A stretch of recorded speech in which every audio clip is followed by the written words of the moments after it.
But life has to be more than just a pulse beat. What we hold sacred gives our lives meaning. What are we taking away from this child? That's a question we can worry about after the operation. Hi, I'm Rachel. And I'm Matt. Welcome. We are all Kosh. A Babylon 5 fan cast.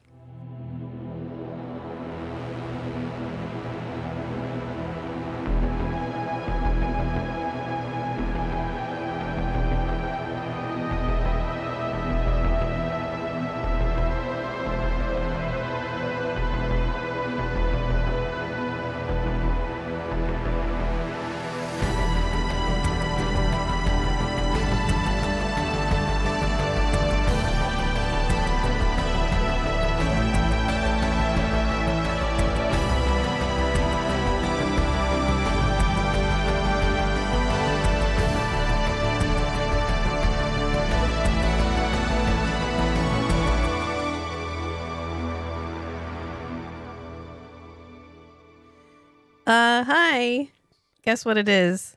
It's cold season, which means I have propped Matt up with a wedge and I am operating his mouth with a complex series of pulleys. The show must go on. In the future, if we're sick, if I'm sick enough that I feel like my voice is going to be aggravating, I will make an announcement that we're going to skip a week, and I'll do it on Blue Sky because I have left Meta platforms for my own Integrity, dignity. self-care. I hate social media anyway. And then you give me even the smallest reason to hate it even more. And I'm going to be like, I'm out. I'm fucking out. I'm out. I'm done. Y'all, I haven't even liked it since MySpace. I'm the original social media hater. So J. Michael Straczynski, I have discovered, has a Patreon. And there's only one tier, and it's $10 a month. And his goal is to make the internet fun again. And the best part is to read his entire description of why he started this Patreon. And it's like, I remember being on the internet when it was like 10 dudes having a good time. And then he talks about how like he interacted with fans and how he really enjoyed that and how it was a really fun group, and it was a community, and it really felt like a community. And then the more and more people got online and the more people joined, the more you got trolls. And now the internet is a cesspool of hate, which he's not wrong. And so he has created his Patreon as a way for people to come on and interact and hopefully recapture some of that early internet magic. And I think anyone who was active on the internet in early internet days knows what he's talking about. Yeah, and there's a similar vibe from this guy, Sir Tim Berners-Lee. The guy who invented the internet? The guy who invented the internet. Yeah. And he came out, I don't know, a few years ago, 5-6 years ago. He's like, this Web 3.0 bullshit. It's not working. We've diverged from the original purpose of the internet. We're in the worst possible timeline. We're in the structure of the internet is now incompatible with like personal autonomy, personal agency. Yeah. So he started this project called, I think it's Solid is the name of the project. But it's this whole like architecture paradigm shift of how things communicate on the internet, and specifically privacy, right? How users verify their identity. Yeah. And manage access to their data. Right. And so JMS is not alone. Yes. Yeah, I think we can all agree that something needs to happen in terms of how we act on the internet, because basically it gave free reign to literally everyone who thought I would do that if I could get away with it. And then they found out they could get away with it. Yeah. Remember when YouTube comments used to be anonymous? Yep. Yeah, kind of like that. I remember when it used to show the dislike count. The thumbs down count. Anyway, that's just a plug. We obviously don't get paid by anybody. So if you want to go check him out, that would be, I think I might join just for funsies. Hold on. I funded this podcast. Shh, don't let everybody know that I contribute nothing but audio editing and No, plucky commentary. You contribute everything. Hang on, I fund this podcast brought to you by Matt's day job. Not brought to you by, enabled by. Enabled by, yeah. I don't take credit for doing the work of actually. You put money in the bank account, though. I put money in the bank account. Nobody outside of our immediate, you and I, pay for, like, no one. I'm not going to get a kickback if you join JMS's Patreon or anything. Yeah. In fact, we have a Patreon. We have only $1 tiers, even though there's 4 of them, because at one time they were different. They were different amounts, and I was like, you know what? The pressure on content creators to be their own marketing team, their own audio editor, their own producer, their own responding to comments, and it's a lot. And the YouTube interface for creators, for seeing when, like, I can see when a comment's made, I can comment on it, but seeing when that comment is then responded to again is actually in an entirely different place. And if I don't check it, I don't see it. And it's really overwhelming almost immediately for someone like me who does not enjoy being in front of a screen. Mm-hmm.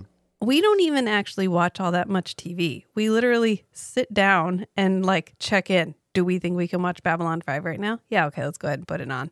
But there are nights when both of us are like, nah, I can't do the TV. I don't want to watch it. Yeah. So I have opted out of marketing myself on meta platforms because it's a rat race. It's an Ouroboros. You're constantly eating your own tail.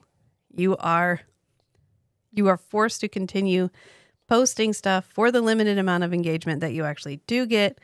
And then if at any point you stop, you lose all of that engagement, you lose all of your followers, but the more you do, the more you are expected to do. Yeah. At the cost of literally any other commitment you have in your life. Right. So we don't. But you know what? If you're here, I'm glad you found us. All of that to say, we're going to talk about Babylon 5 Season 1, Episode 10, Believers. How bitterly ironic the vibes are vibing. That Matt got sick for this podcast, for this particular one. At least it's not the episode where we're talking about experimenting on sentient races in order to develop medicine. That's good. Got that going for us. Instead, it's the opposite. This is the anti-vax episode. Really great that I found JMS's Patreon because I was poking around on his Blue Sky account because he has a Blue Sky account. Yeah. And somebody had commented, somebody had... I tried to follow him after you mentioned it. Yeah. And the spelling of Straczynski, the Y's were not where I expected them to be. Yeah, it's a lot. Anyway, somebody had skeeted, I guess, whatever they call it on Sky, that Babylon 5 was pretty much, like we had commented, beat for what's happening right now. And so he had quoted that post and said, all things considered, I'd rather have been wrong. Yeah. And I was like, oh, hey, JMS. So I followed him. And anyway, that was a bit of a rabbit hole. But this episode actually is not written or directed by him. It was directed by Richard Compton and written by David Gerrold. Inspired by JMS. I mean, he had the plot outline, but it's nice to know this isn't his fault. It's not his fault. The original air date for this episode was April 27th, 1994. Ooh. I know. Anyway, we have a couple of guest stars. I've decided to start actually pointing them out because a lot of them are repeats from Star Trek. Like almost everybody it's kind of like we watch a fair amount of Canadian TV from this time period, and it is just like 10 actors. Just rotating door. Just rotating. Yeah. And that's kind of what's happening here is if you're in one sci-fi property, you're probably going to be in all of them. So a lot of them are that guy where you're like, wow, I really recognize that voice or I really recognize that actor. But they're not in anything big. They're just in everything small. Or what is there are no small parts, just small actors. Yeah. That's what John Kapelos says. Yeah. Yeah. So anyway, well, that's what he said to us. He probably was quoting somebody else. But did you guys know that we interviewed John Kapelos? You want to talk about it? The consummate that guy. Yeah. Yeah. So Trisha O'Neill plays Mola, who is the mom of the kid who's going to die because of Christian Scientists, basically. She was the first female captain of a starship on Star Trek. Nice. And that was in Star Trek The Next Generation, I think. And then Stephen Lee plays the dad. And he's a that guy. But interestingly enough, he has passed away. And he passed away at 58. I'm going to start tracking how many people who were on Babylon 5 died before they turned 60 or at 60. Because he passed away at 58. Jonathan Charles Kaplan, who plays Sean, has actually gone on to be another TV bit actor. So he's been in a bunch of stuff too. And then Silvana Gallardo, who is the other doctor, Maya Hernandez. She also died at 58. There was something in the water. I think it's in the the Babylon 5 filming. I think it's the set paint. It's got to be whatever they rubbed on the walls to give it this patina, patina. Definitely. Not definitely. Maybe. I don't know. I'm going to conspiracy theory this, but I'm going to build it block by block. So just going to point out there's two. Yeah, this is the trad wife, traditional Christian value, anti-vaxxer episode, and I have never been more triggered. I thought I was previously triggered. I am additionally triggered. I think I usually don't get triggered as much by the religious stuff, but okay, let's go. I grew up in a very fundamentalist Christian home. I was homeschooled. My science textbook was, I gave it to Matt actually because it was, secondhand smoke is not bad for you. The hole in the ozone is a conspiracy to get us to ban CFCs. It was, I would like everyone to pause for a minute and appreciate how far I have come as a person, given where I started. I remember Meg asked me, how Pentecostal was your Pentecostal upbringing? And so I had to explain, well, we didn't have snakes because we were in Michigan. But and only there aren't really because... any venomous snakes in Michigan. Right. But if I had grown up in the same church environment in North Carolina, there would have been people who got bit by snakes.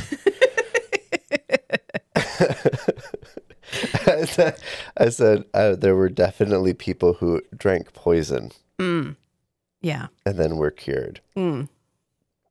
Yeah. So this is, I think the trigger for me in this was a combo of both my fundamental, like growing up as Sean. Oh, you can't watch that on TV. That's not showing you the right values. Yeah. But you can read the Bible. That's always an option. I had a comic book that was the Bible, and I read the whole thing. And also the fact that I have children, and so I have to interact with these parents. And because they're still around. I have to move in spaces where if I point out the fact that I regularly get my kids vaccinated on whatever the doctor tells me to do, we do, because no slow schedule, no whatever, just I don't care. Please, thank you for the invention of vaccines so that I never have to watch my children die of a preventable disease. So here, whatever you want, you can give it to them.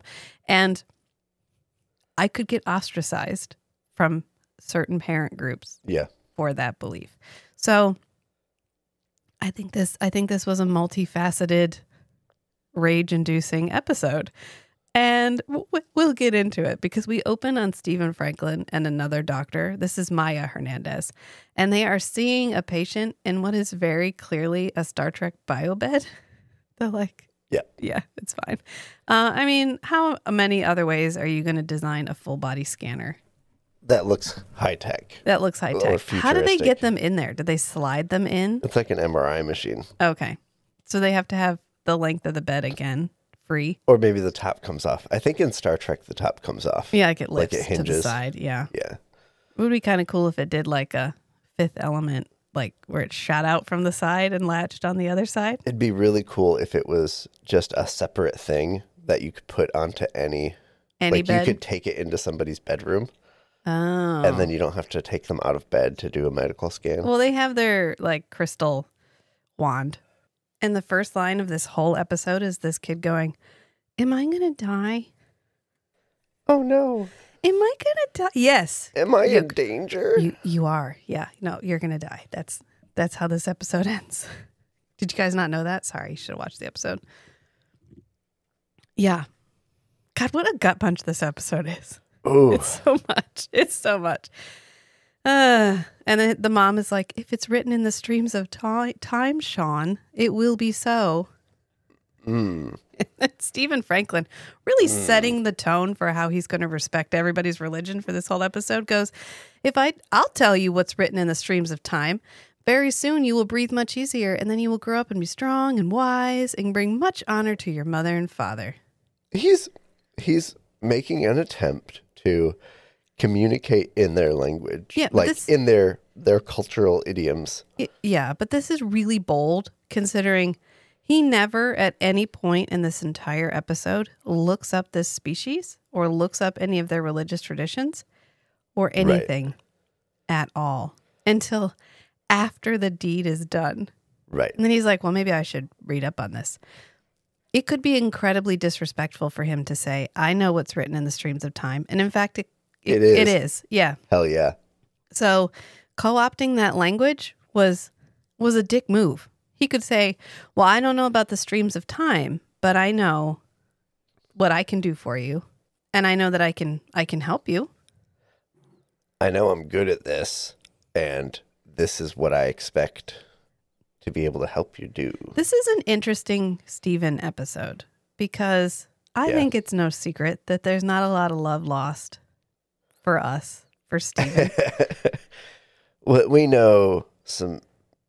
I think that's tempered by what we know of Stephen's backstory. Well, maybe it is, but also he is a non-empathetic character. Right. In an extremely empathetic role. Of anyone on the ship, he is the one who should have the most empathy and understanding. And I don't think this is a writing flaw. I'm not saying that at all. I think, in fact, one of the greatest strengths of Babylon 5 is the fact that this episode is infuriating, but I am pissed specifically at Stephen. I'm not mad at this episode. I'm not mad at Babylon 5. I'm mad specifically at this character because this character is so well created. I completely believe he would do everything that he does in this episode. Yeah. I don't love it, but it's not that I don't love the series. It's that character is not a character that I connect with, at least right now. And when we had the previous Doctor, he seemed a lot more empathetic and a lot more understanding. And Stephen Franklin just seems young and cocky. Right. Like later he says, people come to doctors because they're asking me to be God. And it kind of feels like he forgot he wasn't. Right. Just because people expect you to be doesn't mean you aren't. That doesn't mean you are. Like, you need to keep in mind, you're just a dude. There's a line I heard a while back that I really like, and it's, when you're surfing, don't confuse yourself with the wave. That's correct. Yeah. No, he's definitely forgotten he's not the wave. I'm trying to figure out how to bring him back to the Stormlight Archive because I've just spent 18 years of my life reading Rhythm of War. It's really good. And it feels like when Kaladin has to accept that you can't do everything and you can't protect everybody and that's okay. That's not the point. It's a good moment. A moment in the book. The mom interrupts him and she's like, hey, whoa. Please don't speak that way. No one knows what is written in the stream until the waters surround him. I mean, come on. The doctor's like, okay. That should have been a clue. Oh, I need to tiptoe through the tulips. I need to really be careful in this moment. And he's like, oh, so brute force it? I was just talking to a friend about, in the Old Testament, one of the things about God. This is how I've heard it summarized. The God of the Old Testament is the God of the open future that we're collaborating with. Oh. And that's a fundamental shift between the Old Testament and the New Testament. And in the Jewish faith. Humans are collaborating with God Yeah. to produce the future. And just like psychologically, it's beneficial. It's a useful worldview to think of it as the open-ended future. Yeah. Because you still have to work for it. You don't know exactly what's going to happen. Yeah. And we know like Stoicism hits really hard on focus on the process over the product. And Journey before destination. Journey before destination, as Mr. Sanderson. I wonder, does he have a terminal degree for his field? Would he be a doctor? Would he be Dr. Sanderson? I have no idea. Anyway, when you start viewing the future as a fixed thing, it closes off a whole lot of like mental processes, like cognitive processes for imagining how do I act in the world. And that's how you get fundamental Christianity. And it ends up leading to one thing leads to another. strict definitions of like dogmatism and because everything is a fixed point. You have to be a fixed point too, and all that. Yeah, and that becoming the foundation of your entire worldview, and it's detrimental to the more ideological like principles being the foundation. Yeah, like instead of me focusing on these particular propositional statements as the foundation of my worldview, I'm going to focus on the concepts of kindness and empathy and advocacy and being a force for good in the world. Not being a raging dickhead. But it's more cognitively expensive to, here's a situation. How do I apply my more abstract ideological principles? Right. Versus, here's a list of propositional statements. Yeah. That I can apply. It's cheaper that way. I choose hate the sin, not the sinner today. Thank you. Right. Yeah. No, I get it. Anyway, I think that's my philosophical rant for the episode. No, the metaphorical religious imagery doublespeak is very triggering. So I totally get it. The you don't know what's happening in the streams of time till you're in the water. God. I think anyone who grew up in a fundamental religion of any kind recognizes that language. You're not using my dogma correctly. So either don't use it or whatever. And the interesting thing about this particular religion is they can't have missionaries because you have to have been born from an egg. So at no point is there an attempt to convert anyone to their way of thinking. It's just, this is our way of thinking. We expect you to adhere to it. Yeah. Yeah. So then Stephen Franklin's like, okay, well, so I'm never wrong about these things. I'm God, in fact. And that's the theme of the episode. Yeah. That's his response. He's like, okay, well, the waters might, whatever. Anyway, I'm not wrong. Like, I can fix this kid. It's going to be fine. And they're like, oh, okay, so can we speak to you candidly? Which means, can we step away from the bed for a second and have a conversation about this child where he can't hear? And he's like, oh, yeah, totally. So they go to the other room and the parents are like, well, on our world, there's no treatment for this. They said is there anything you can do? Yeah. So they say he is weak and he will die, but he's our only son and he is our only chance for our family's honor to fly on the winds of history. I mean, whoever wrote this, kudos to you, honestly, for it was so spot on that I was like, yeah. And it's still so accurate 30 years later. Oh my God. So worse. In fact, I was on Blue Sky the other day and somebody posted a Bible verse and I blocked them. That's where I am right now. Okay. It was about tolerance. And I was like, nah, I'm beyond tolerance right now. The social contract of tolerance. Yeah. I'm beyond that. So the dad's like, okay, so on my world, it would be a weakness for me to acknowledge my feelings to a stranger. I really liked the implication. Obviously, this is a progressive show. And the implication of this guy is kind of the bad guy Yeah. But he's kind of the antagonist. Yeah. He's the opposing viewpoint. Yeah. And how through this lens of the TV show, the pride culture, this is what I'm getting at, that because of the pride culture, the dad can't talk to the doctor because in their culture, it's not right for the, I guess, masculine figure to show emotion to a stranger. And because he's feeling so emotional, he actually can't communicate without conveying emotion. Yeah, so he has because his wife he's do feeling it so strongly. So the dad just can't talk to Dr. Franklin for most of the episode. Yeah. Yeah, they really nailed the wow. What a catch-22. Yeah.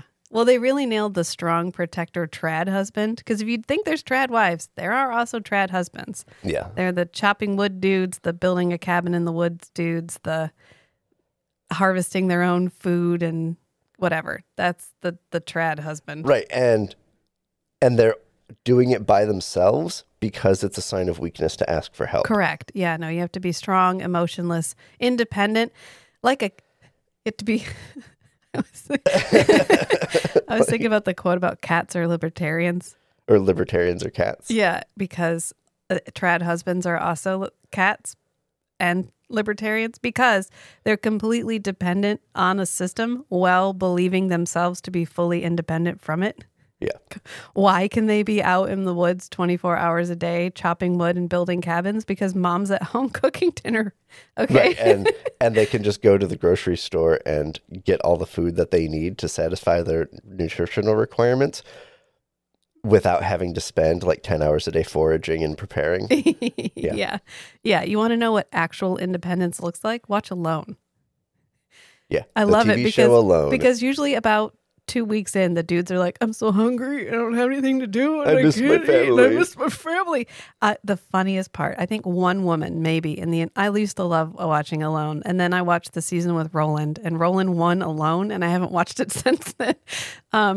Because most of the guys are like, I really miss my family. And most of the reason that they tap out is because they miss their family. No woman on there has ever been like, wow, I really want to go home and take care of my kids. I think one lady was actually like, this is a really nice break from my husband and kids. There was one lady on the Patagonia episode when they were in Patagonia where she was like, I just feel a call from my children and I think they need me. And she was also the one with multiple sclerosis. Mm-hmm. So she was having an MS attack too. So she was like, I mean, it's a 1-2 punch. I might as well just go home. And I think that's literally the only time ever that any woman on Alone has been like, wow, I just really miss taking care of my house. Anyway. They're like, so doctor, straight up, can you save him? And he's like, oh yeah, totes. He has a congestive blockage in his upper air passages, which I hope Matt doesn't get, but he should be fine because he doesn't have an internal air bladder. Like a lesion. I mean, basically he has like an abscess. And it's hardened. And it turned into a mass instead of whatever. And so you just got to go in and nip that in the bud, get it out. He's like, all I got to do is, it's probably related to some infection or injury. It's not a sign of weakness. It's just a simple operation. I just open it, remove it, sew him back up. He's young. He's going to be fine. Easy peasy. No problem. And they're like, ho. Surgery? And he's like, yeah, that's what I just said, surgery. And they're like, you're going to cut him open? And he's like, that is actually the definition of surgery. So only meat animals are cut open.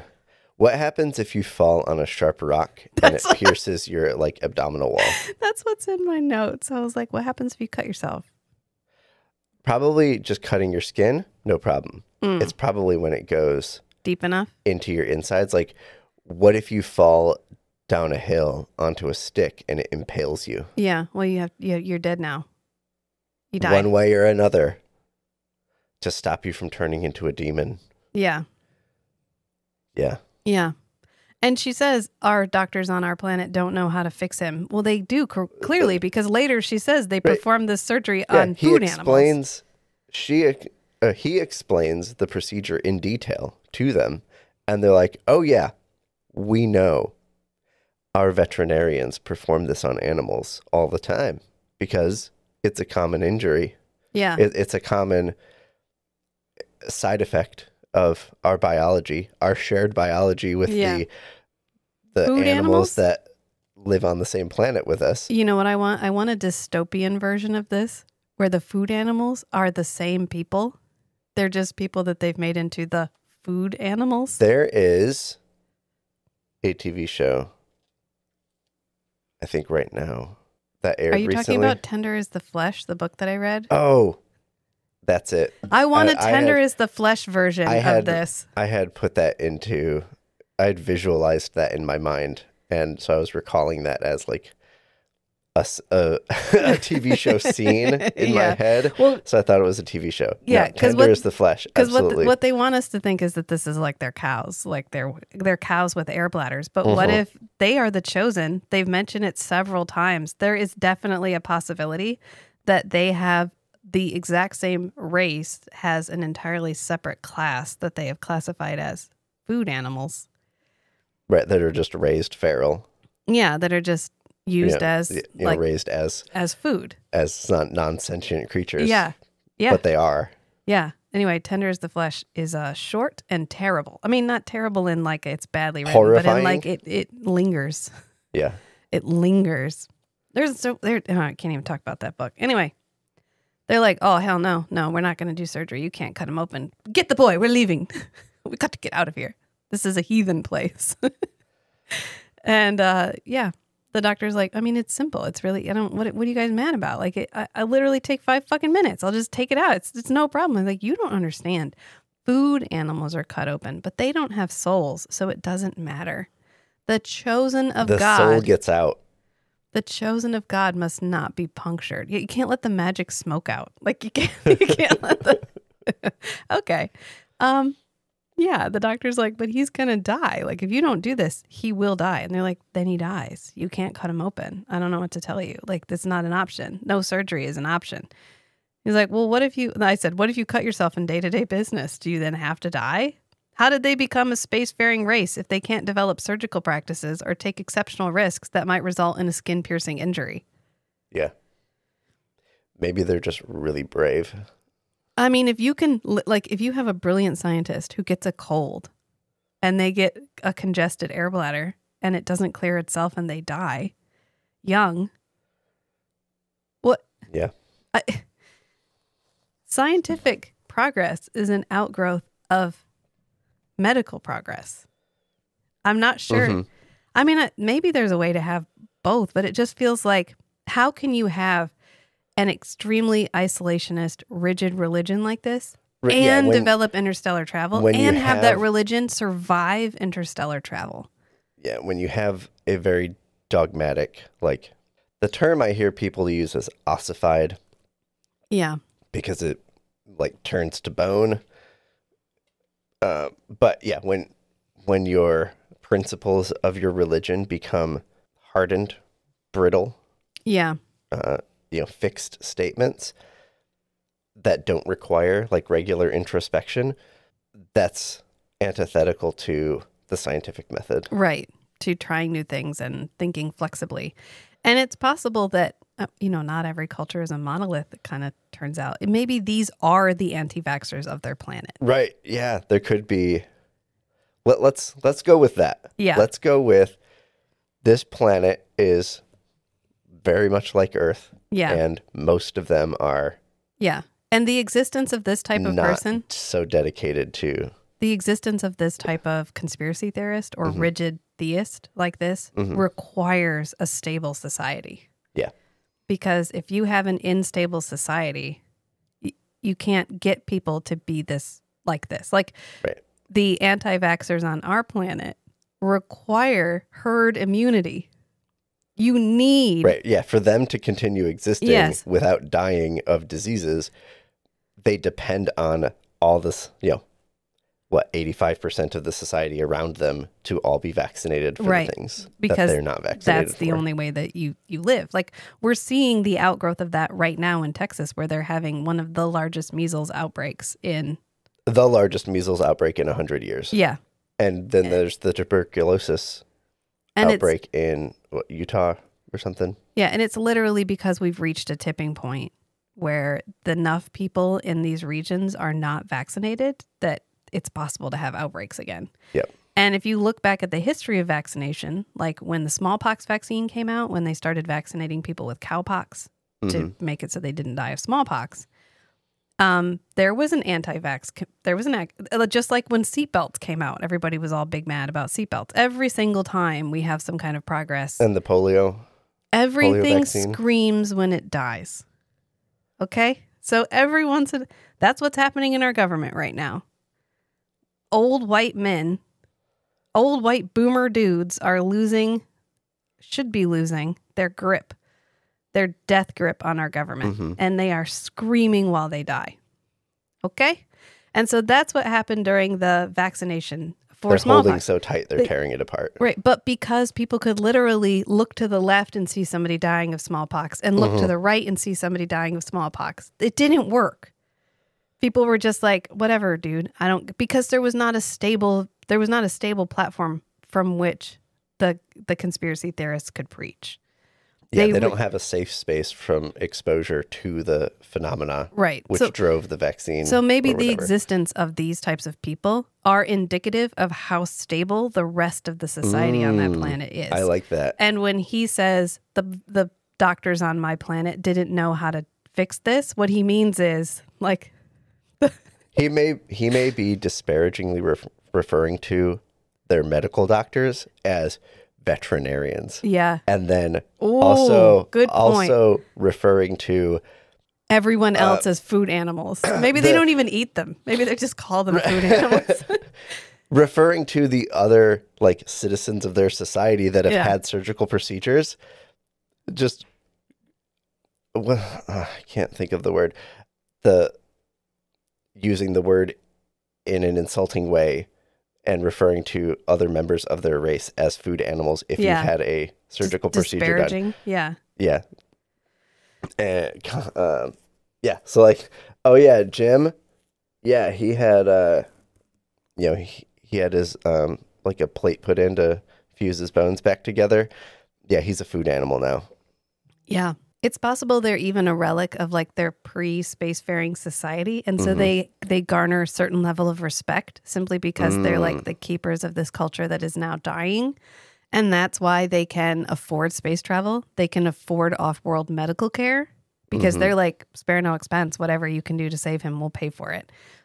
And why they would not be able to convince anyone on their planet, or why no one on their planet convinced them to like fix Sean. Yeah, so they came here because, okay, maybe there's some medical science that would fix him that is compatible with our religious beliefs. Yes, maybe we can find something off-world. Yeah.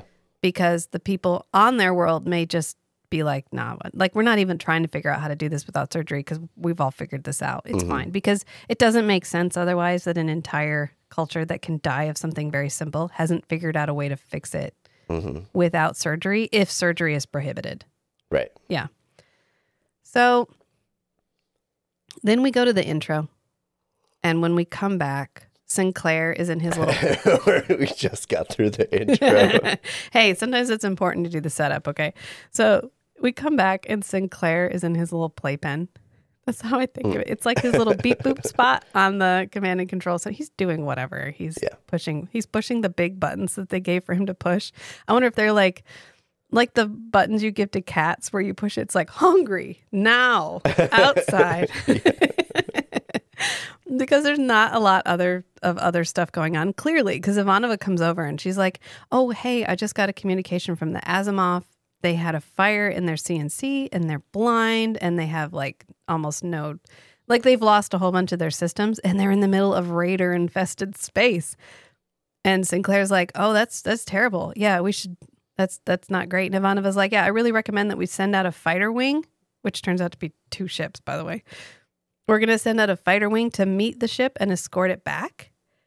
And the potential for a combat situation requires the presence of a command officer. And Sinclair's like, oh, great, let's get Garibaldi. Like establishing lore to justify previous plot holes. Yes, or to cover up previous plot holes. They definitely Band-Aid with like, okay, if there's going to be combat, you can't just send grunts. You have to And send an officer to make that's a decisions. justification for why Sinclair always goes out. Hey, good, great, love it. No notes, no notes.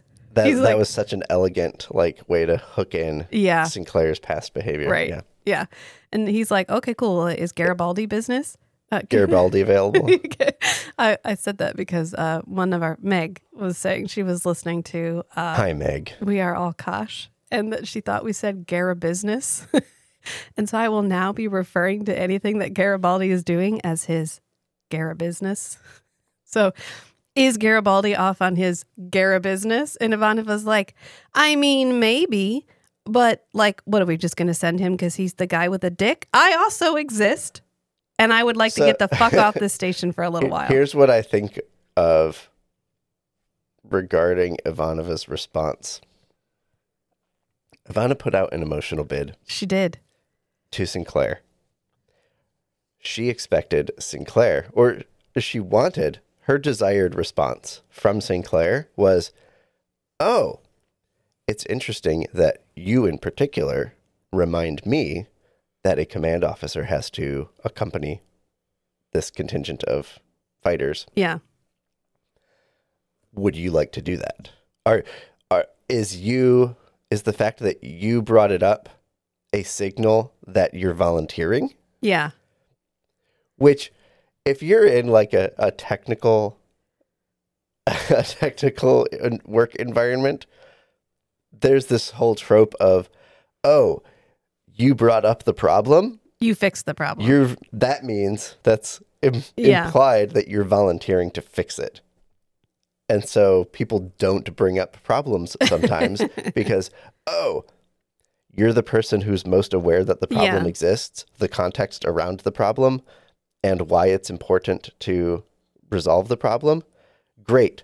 You have your technical the perfect lead now. Combo to solve the problem. Yeah. And he doesn't respond the way she wants him to respond. And then there's this back and forth between them where she can't come out and say it. And so it reminds me of this idea of ask culture versus guess culture. Right. And I heard this summarized in one paragraph or two paragraphs, whatever. And mind-blowing revelation about the source of conflict in so many arguments in long-term relationships is where one person was raised in ask culture and the other person was raised in guess culture, and they aren't aware, they haven't learned that the other style of communicating exists. I grew up in ask culture. Mm-hmm. If you want something, you ask for it. Yeah. And if you don't ask for it, you don't want it. Growing up, if I didn't ask for new clothes for school, or oh, I need new shoes. If I didn't ask, hey, can we go get new shoes? No one was my mom wasn't going to volunteer to get me new shoes unless they were obviously falling apart. Yeah. If I was I don't like these shoes, I want new shoes, and I made some offhand comment of, these shoes are, I can't, I don't even know. I would never explain. You're I can't even think of an example. I don't. You had to explicitly ask for a thing. Yeah. And then if I asked, oh yeah, absolutely. That's a good idea. Let's go get you some new shoes to, I don't know, match your outfit for some formal event. Yeah. Rachel grew up in a very guest culture. Oh yeah, absolutely. Yeah. If you came out and asked, that's rude. Right. And so you have to you have to dance around the bush. You have to do the magic dance. Oh wow. Exactly like Ivanova does. Snide remarks about Rachel's mom. Somebody everything's needs to take out the trash. Yeah. And that was her way of communicating. Can someone please take out the trash? Yeah. Because in guest culture, it is rude to impose on somebody by directly asking them to do something. Correct. In guest culture, oh, you should... Wow, the trash can is full. You should make it clear that there's an unmet need. Yeah. And then the wait. most available, like, appropriate person will volunteer for it. Yeah, this is you know what is a good example of this right now, Sinclair and Ivanova. Because Sinclair's like, that's okay, why I ask bring it up. Garibaldi. And Ivanova's like, well, it's fine. I'm not doing anything. I'll just walk back and forth. I'll walk forth and back. And this is Ivanova community. Like, she's pushing the boundaries of how you can, like, how close you can get to asking for something in guest culture. Yeah. She's like, maybe I'll knit. I'll knit a sweater. She's like, holy shit, I'm being so obvious. I feel rude right now. Yeah.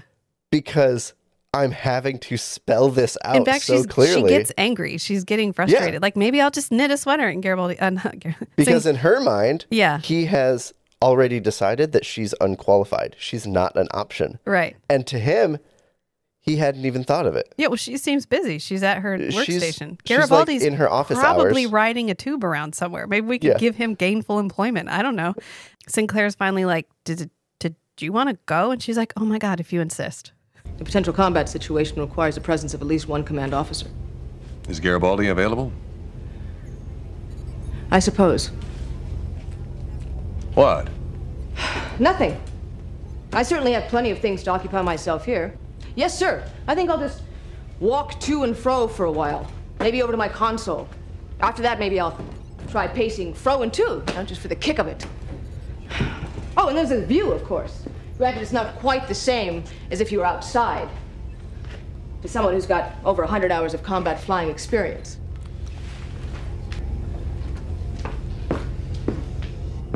If you'd rather... No. That's okay. It's fine. Don't worry about me. I'm just gonna sit here and knit something. Maybe a nice sweater, some socks. Does the term stir-crazy ring a bell, Commander? I have an idea, Lieutenant Commander. Why don't you take out the fighter wing and escort the Asimov back to base? Well, if you insist, sir. Yeah. I guess. Yeah, sure. No, I'll go. It's cute. And it sets up our little B plot. Yeah. Which is, honestly, this B plot gets Ivanova off the station for the exact same reason that no Disney movies have moms. Yeah. Yeah. Because if Ivanova had been involved in this at all, it would have been solved entirely differently. Yep. But instead, she's gone. So she's not there. It's the same reason if the Little Mermaid had a mom, King Triton would have never done any of what he did. Because he would have been like... He would have started having his angry response, and the mom would have been like, shh, honey. Let me handle this. The first time that... Ariel was like, well, I'm really in love with this dude. The mom would have been like, honey, she's 16. She's 16. She's going to be in love with somebody else next month. Just let it go. Yeah, and then she'd go talk to Ariel and say something like, I understand you're feeling a lot of strong emotions for this human because he's novel. Yeah. He's interesting. Like, this is your special interest is human culture. Yeah, like go see him. Like, it's not... Just get it out of your system. Just let her get it out of her system. It's fine. But it probably won't work out, but we'll see. And instead what happens, right? So it's the same reason, because Ivanov would have been like, Steven, what the fuck is wrong with you? Mm-hmm. The fuck is wrong with you? And he'd been like, oh my God, you're right. So that's why they had to remove her from the station. Yeah. We go back and Maya, Hernandez, and Steven are showing the parents pictures of their kids' insides. They're like, see right here, this is the bad thing. And we got to take the bad thing out. And they're like, we fucking know. We're not dumb. We just don't want you to do it. They're like, we can't allow it. The vets on our own world perform this on distressed food animals. And Steven's like, oh, so you're not going to do it. And Maya actually loses it first. She's like, so you're just going to let him die? What kind of God do you worship? It's a very simple procedure. We understand the procedure all too well. That is why we won't allow it. The veterinarians on our own world perform this surgery on distressed food animals. So you're just going to let him die? What kind of a god do you worship? We cannot discuss this any longer. This is useless. This brings up an interesting question, as if we hadn't had enough tangents in this episode already. Must a god be benevolent? No. No. Nothing in the literature says that if a god exists, that they must exist for your benefit. I would love somebody to write a book. Actually, Sunshine by Robin McKinley has a throwaway line that I absolutely love, where it's like, every demon that exists is evil and all the supernatural stuff is trying to kill us. Who invented this system? Nothing says that if there is a divine creator, he's not a masochist. I think or a sadist. We firmly established this in Brandon Sanderson's Cosmere books, because we have these shards of, there was the one god. He got shattered into 16 pieces, and each one went to a different planet. Yeah. And sometimes two went to the same planet. And they have huge like control over the planet. Yeah, but they're like one aspect of. Right. One is growth, one is anger, one is whatever. Yeah, one is preservation, one is ruin. So they're gods, but they're people. So they are not always benevolent. So it just brings up the point of, she's like, what kind of god do you worship? Well, maybe not a great one. Maybe a mean one. Maybe one that wants you to die of the common cold. I don't know. And this brings me to a really important thing, which is the dad's macrame chest piece that he's wearing. And we haven't really covered it a lot on this series yet, but this would have read a lot better on a CRT TV. It would not have looked like a macaroni and glue project like it kind of does.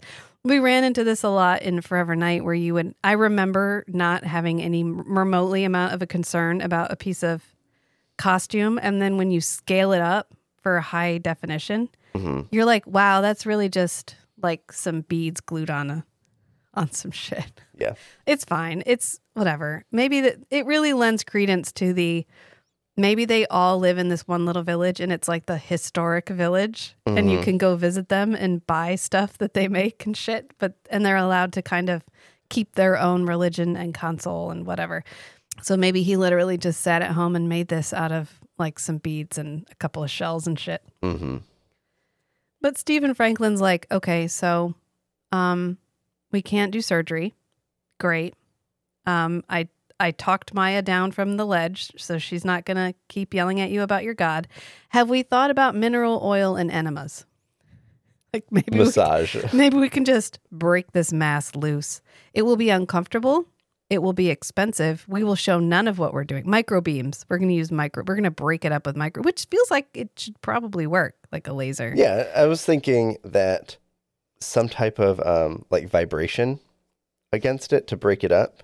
It's weird that we don't have a way to remove this mass without surgery, that we don't have a way to break it up into small enough pieces. Maybe some type of targeted radiation treatment but maybe being like pierced by radiation intentionally. Well, they're fine with microbeams.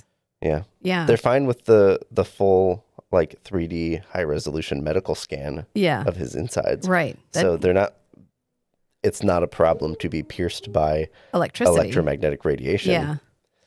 It's fine. For the purpose of this episode, that does not exist. So they're like, expense is not the issue. We are the children of time. We can't stop being that any more than you can stop being the descendants of egg-sucking mammaloids.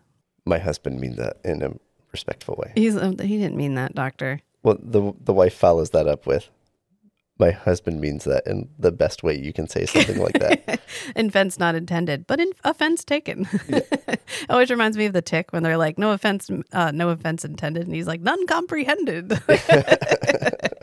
Anyway, if you say egg-sucking mammaloids and they hatch, which later we find out they hatch from eggs, does that mean that our ancestors killed their ancestors? Maybe that's why they're big mad. Maybe that's why they're big mad. He's like, oh, of course. But we'll see if we can get his natural defenses to break it up. Emollients and microbeams, which is what I called mineral oil and enemas. I mean, this probably won't work. Like it's got like a no chance of working, but I don't think anyone's going to suggest anything better, and he's not going to survive another trip. So if you put him back in the spaceship and try going somewhere else, he's going to die anyway. Whatever. So the parents are like, all right, well, we need a minute, and the doctors need a minute. So they break up to discuss. Stephen Franklin confronts Maya about insulting these people's beliefs, although he is about to do some way worse shit. Right. He's like, you can't just come out and yell at them like that.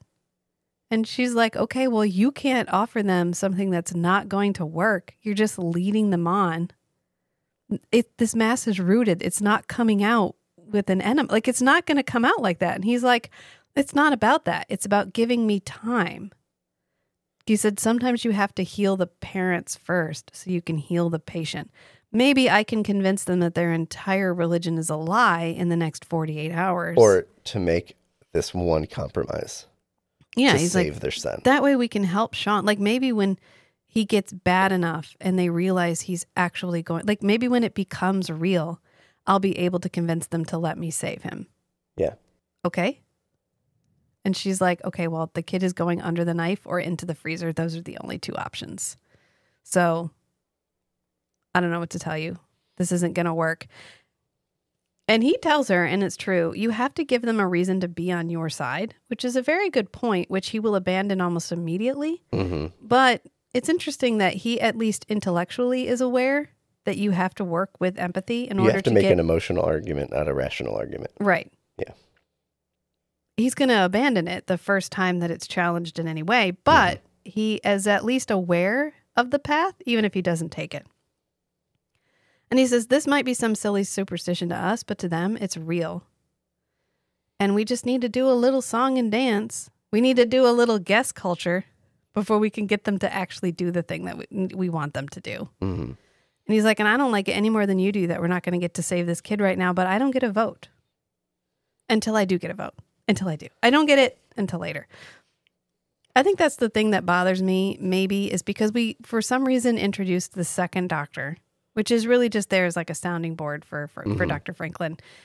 And we set her up immediately as the one that is combative about the religion, and the doctor is the one that's empathetic, and then almost immediately swap them. Yeah. Why didn't we just let Maya be the one who was always trying to be empathetic and Stephen always be the one that was trying to railroad them through the process? Right. He thinks he's playing chicken with the parents, that eventually they're going to get to the point where Sean is so bad they can't stand it but to help him. And instead, it's That's him. like a Dr. House situation. It's him who swerves. It's him who's like, no, I'll do everything I can to save this kid. Again, without ever really educating himself on the religion. Right. Even if he thinks it's a superstition, you could take the time to read up on it to try to find a loophole. Which is what he basically explains to her. Yeah, he's like, well, you do the research. Sure, like a superstition, but you still have to respect it. You still have to, like, pretend. Right. Yeah. You have to play their game. Yeah. Yeah. And then doesn't. But he doesn't even he doesn't even learn the rules of the game. Right. That he could have spent an evening, instead of agonizing over everything, reading up on it and trying to find a loophole. Maybe there's a way around. Maybe there are instances where it's okay. Maybe he could contact the doctors on their world and he doesn't call their world. He doesn't talk. Find out, like, okay, is there a non-puncturing procedure to remove one of these masses? He doesn't put a post up on the intergalactic doctor forum being like, hey, I met the children of time. I can save their kid, but it's not working. Does anybody have any ideas? Has anybody encountered this before and been able to figure it out? Yeah. He leans entirely on his own understanding in this. It's like junior engineer syndrome. I have to build it myself. Yeah, it's very, I know enough to think I know everything, but I don't know enough to not know what I don't know. Yeah. It's fine. I get where they're going with this. I get it's supposed to be the sometimes when you are working with completely alien cultures, you're going to run into things that feel like a moral quandary to you. And where should you fall? Should you respect their beliefs over who's right is what it comes down to.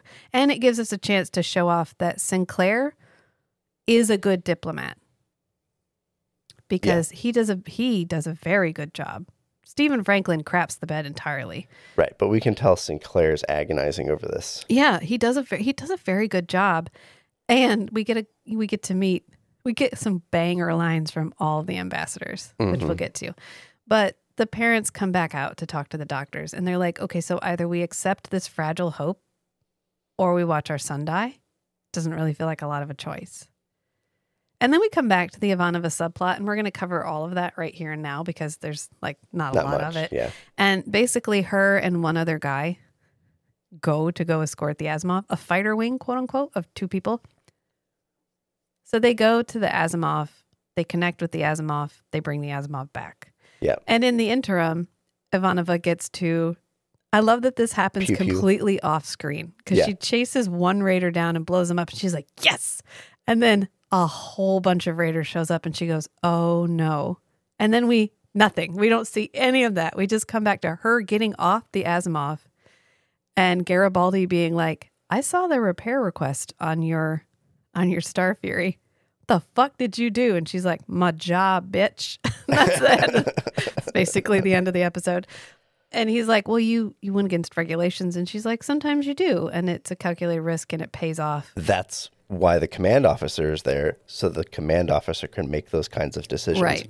It's like why in the Navy, historically, the captain has complete authority because you can't go to the council. Yeah, sometimes you have for to make reference. a decision on the fly. Right, and you might be violating like established laws or whatever, but the most important part is keeping everybody alive. Yeah. And the captain has to do whatever is necessary right. to do that. So she makes an on-the-fly decision and defies regulations, and it pays off. Mm-hmm. Dr. Franklin makes an on-the-fly decision, and it doesn't pay off. Right. It violates the foundational principle of bodily autonomy. Yeah. Yeah. Yeah. Well, meanwhile, Dr. Franklin is talking to Sean, and he's like, you're going to have to stay in bed for a while, but the station has over 1,000 entertainment channels. And the parents are like, no. We've seen some of that material, and those channels demonstrate false belief systems. And wow, Rachel got triggered all over again. Yeah. Trigger warning, religious censorship. I had a friend when I was younger. My parents were not as strict about TV, probably because dad wanted to watch whatever he wanted to watch, and restricting it would have been beyond mom's capabilities. Bandwidth. Yeah, bandwidth, because dad was like, what? I watched some, listen, dad took us to go see Predator in the theaters. Do you know how young I saw Predator? Way too fucking young, okay? So that was not a thing that I had to deal with, but I did have a friend who wasn't allowed to watch most Disney movies, specifically Beauty and the Beast, because it promoted bestiality, which is really interesting because it means you then have to explain to like a 6 or 7-year-old what bestiality is. Or not. I mean, then they're just confused. Yeah, they're like, I don't know. It promotes best friend. Yeah, I don't know what bestiality. What? Best friendiality. But I did put in my notes. This is why religion. They said those channels demonstrate false belief systems. We do not want our child exposed to inappropriate information. And I put correct. This is why religion often asks believers to consume exclusively content tailored to their beliefs and forbids learning other ways of life, and emphasizes regular intensive immersion in worship and with other believers, because you got to re-up the programming. That's the cult angle of manipulating the environment, to manipulate the person to keep them constrained. But I will say, just for an opposing viewpoint, devil's advocate, we as human beings in a society are not opposed to many of the original principles of many religions. The thing that religion does is it provides a community. It provides and a framework, beliefs and practices to deal with common problems that arise in human societies over repeatedly. And whether that's human problems, human environment problems. It should give you a framework for your on-the-fly decisions. That's what it should provide. And a community for you to and a support operate structure. In. Yeah. Right? That's what religion has historically done. But then you realize, oh, I can manipulate the religion and get a lot of benefit to myself personally. Yeah.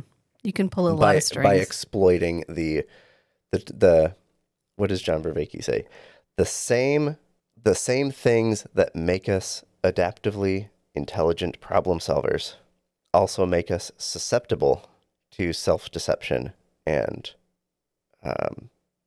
manipulation. Yeah, I'm not saying don't be religious. I'm saying if your religion requires you. And I wanted to add that as a caveat to say, we're not anti-religion. No, I'm not anti-religion. We're anti-dogma. Yeah, I'm not saying don't be religious. Anti-manipulative. Be careful with any religion societies that restricts what you can and cannot consume. Mm-hmm. Because if your religion cannot stand up to any amount of scrutiny, that's a pretty good red flag of if you are not allowed to question, then you should probably wonder why you're not allowed to question. Yeah. Because they're like, literally, he can't watch anything. He can't read anything. If he gets bored, he can read the scrolls. He can read the Bible if he gets bored. Mm-hmm. I found the scrolls can be very soothing, especially the part about Gerrold and how he makes his final vow of commitment to his family's honor. Yeah, thank you. That sounds really appropriate to this situation. Mm-hmm. That's all I'm saying. We're not specifically anti-religion. I do have a lot of religious trauma. I'll admit that. And I don't know where that puts me spiritually in my life right now because honestly, I just don't care. It's not a thing that I think about all that often because I trust myself to hopefully make the correct decision or at least ask the people around me for guidance. And I feel like I have worked very hard to surround myself with the type of people whose guidance I would willingly seek. So I have a community. I don't need religion for a community. To me, the only purpose of religion would be community. So, just always be wary of dogma because dogma is how we got where we are. Christian nationalism is how we got where we are. Yeah. Credo before religio is a red flag. Yeah. So Dr. Franklin gives Sean a globet egg.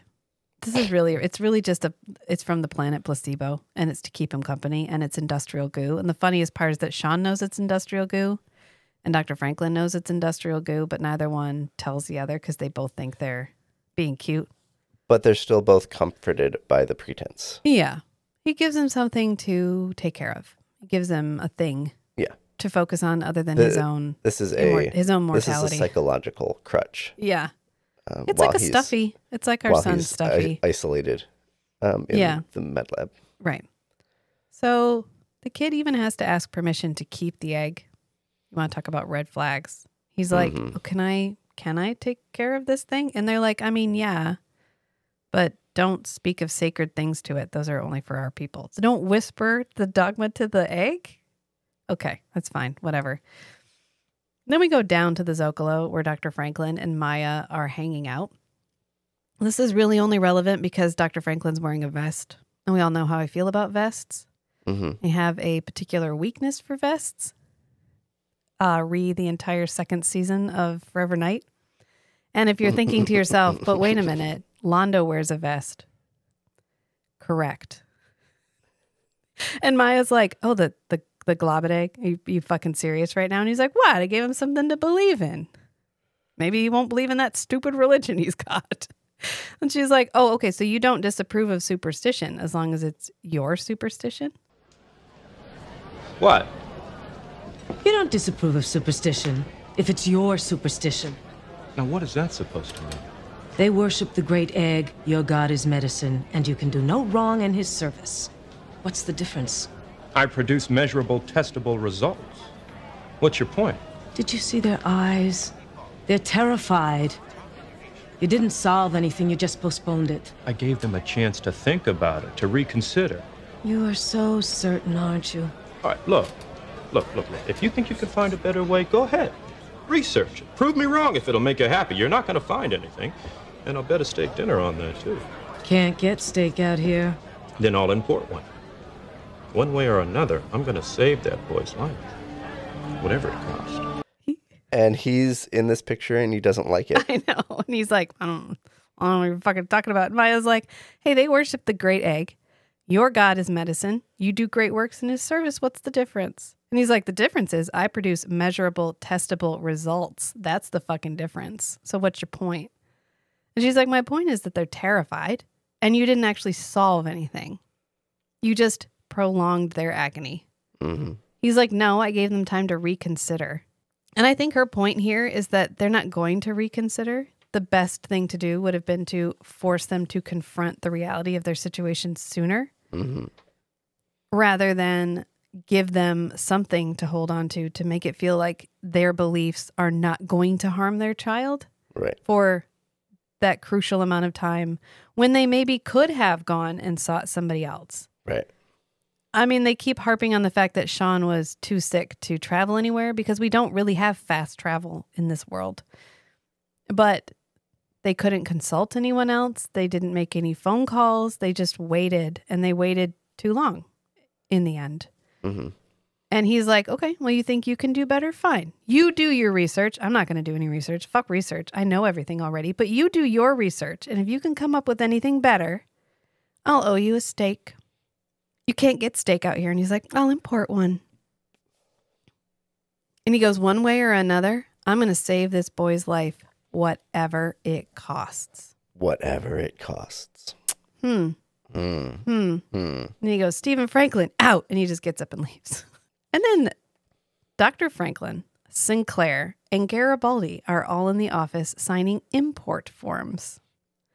And it feels like Dr. Franklin doesn't have anything else to do. He could be reading up on their culture, but I'm not going to keep harping on that. I'm just going to... All right, and this we meeting, all know how I feel. Establishing that the command officers all get together like this and discuss things, like their Scrum update. Yeah. This is their Scrum status update meeting. Yeah. Where they each bring up the things that are blocking them in their day-to-day work. Yeah. This meeting is the reason Ivanova couldn't be here. Yeah. On a side quest. Right. Because she'd be like, the fuck is wrong with you? You can't do that. You can't That's do that. bodily autonomy. You got to let it go. Sometimes you just she would be very practical about it. And instead of everyone else dances around Dr. Franklin because they're like, I don't know, man, maybe you need to chill out a little bit. He probably has a reputation for turning every discussion that is not going the way he wants it, turning it into a propositional logic discussion, and then using his intellect to just verbally. Oh yeah, he's probably not a listener. He's everyone. not a listener. Right. No, he's a teller. And so you can't actually have a productive conversation with him, just like he's not being able to have a productive conversation with the family. Right, because it requires give and take, and he's not doing any give or take. He's only taking. He's only giving. He's only telling. He's not listening to anything that anyone else is saying. And he's really rooted in the idea that this has happened before, that Kosh needed help and Sinclair overrode objections. Leaning on judicial precedent, legal precedent. Yeah. Of, this was a thing that was made before, and Sinclair's like, these kind of things are always case by case basis. Well, and I'm going to get there. Let me do the lead up to that discussion, because I have something to say about the fact that we keep bringing that up. But they're like, dude, who's importing a steak? You're importing a steak? And he's like, yeah, for research. And they're like, well, who's paying? And he's like, well, either me or Maya, just depending. Give it a couple of days. We'll see how the kid dies, and then I'll tell you.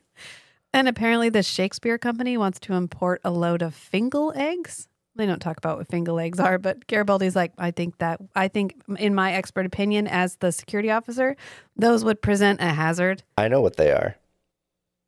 Tribbles. Probably. And Sinclair goes, thanks, I owe you. He's like, Garibaldi says no. And Garibaldi goes, okay, import Security another risk. steak. He goes, import another steak for me then. And Sinclair goes, I don't owe you that much. Which is a good way of showing us how much it's going to cost without actually telling us how much it's going to cost. And this is when Garibaldi asks Dr. Franklin about the boy. He's like, so by the way, how's that going? How's that Sean thing? How's all that shaking out? And he's like, oh, he gonna die because the parents won't let me operate. What do I do? What do I do? He legitimately asks them, like, I don't know what to do. I'm floundering in this situation. And Sinclair sighs really heavily. And then he's like, the authority of Babylon 5 doesn't cover every contingency, which we have surmised in the past that he has a lot of leeway. He's like, matters like this are kind of legal limbo, especially that since they don't have an ambassador here. Right. And looking at like naval tradition and international waters, like, yeah, this is literally neutral space. Human government hasn't existed in operated in this space long enough to establish all these legal precedents. The amount of authority granted to Sinclair as leader of this station is astounding, especially since we later imply that not only is he supposed to make most decisions on his own, he is actually discouraged from continuously seeking advice from people on Earth. Because he calls the senator. I think this is the lack of oversight of Earth government on Babylon 5. I feel like is an outcome of all of the isolationist government movement on Earth, where if they could, they would just defund Babylon 5 and get rid of it. But because of forces beyond their control, Babylon 5 has to stay around. So they're like, what? We don't want to even have to think about Babylon 5. Right. We don't want Babylon 5 to continue existing. So we'll just give this guy so much rope that he's going to hang himself eventually. Yeah. And something's going to happen that will provoke a big problem with at least one alien race. Will we be able to justify shutting it down? And that will justify us locking down even more. Yeah. And kicking all the aliens out. And this could, I feel like that's where Babylon 5 is from Earth's perspective. Well, and it could also just be an outgrowth of the sheer size of Earth's space and the fact that you're still only working with one central government with just a limited number of people in it. And this is just one location that's under Earth's control. Right. There's lots of other places where Earth has jurisdiction over, including all of Mars, because Mars is just a colony. Mm-hmm. And so you have one point of contact. It's kind of how it's been really interesting watching the world watch the United States go through what it's going through. And I see a lot, specifically from some of the countries that have felt threatened by the United States, rightfully so. Why are we not doing more? Mm-hmm. And it's really hard to describe to someone who is not from here how big the United States is and how decentralized so much of what is happening is, where we don't have one place where we can go and protest. Right. And we don't have one avenue that we can take to show our discontent. If you're anywhere in Europe, you drive for 4 hours, you can get to the capital of the country. Right. And so it's like a day trip to protest at the Capitol. Right. But in the US, it's like a 8-9 hour drive for us to go to Washington, D.C. And we're on the East Coast. Yeah. Yeah. There are people who could drive for a week and make it to DC. And for a lot of people in the US, for most everyone, because that's how our healthcare system works, your job and your healthcare are connected. So if you go on strike, you lose healthcare. Yep. If you lose your job, you lose healthcare. Not just for you, but for your family. For your whole family. And for a lot of people who rely on, and when your medicine is $20,000 a month and your healthcare is paying most of that, but you're literally already almost bankrupt trying to pay the difference, you're not going to strike because you can't. You literally physically can't. It's not something that is even possible for you to do. So our protest has to look different. Right. Just by virtue of the fact that we are structured entirely differently. And yes, people are fighting back and things are happening. And the news isn't covering it because it's owned by the people that are doing it, that are doing the bad thing. Okay. So if you're thinking to yourself, because I think a lot of our listenership, like only 50% of our listenership for this is in the US. Mm-hmm. So if you're looking at us and thinking, oh my God, they're not doing anything. Yeah, no, we fucking are. It just looks different. You just have to look at it differently. And I think that's what's happening here is it's like, it feels like Babylon 5 should have more of a guidebook. Mm-hmm. But I think because it's so decentralized, they're really leaning on him to either torpedo this whole thing entirely so that they can stop having it as an expense or do a good job. And then they don't have to think about it. It's a win-win scenario. But Dr. Franklin, back to the episode, is like, okay, so Sinclair, you could order me. You could write a letter right now that says, in crayon, Franklin, do what he want. Like like Ron Swanson in Parks and Rec. He's doing something in a park and somebody challenges him and he says, hold on, I have permission. And he hands them like the Parks and Rec letterhead. Yeah, that says, I do what I want. Yeah.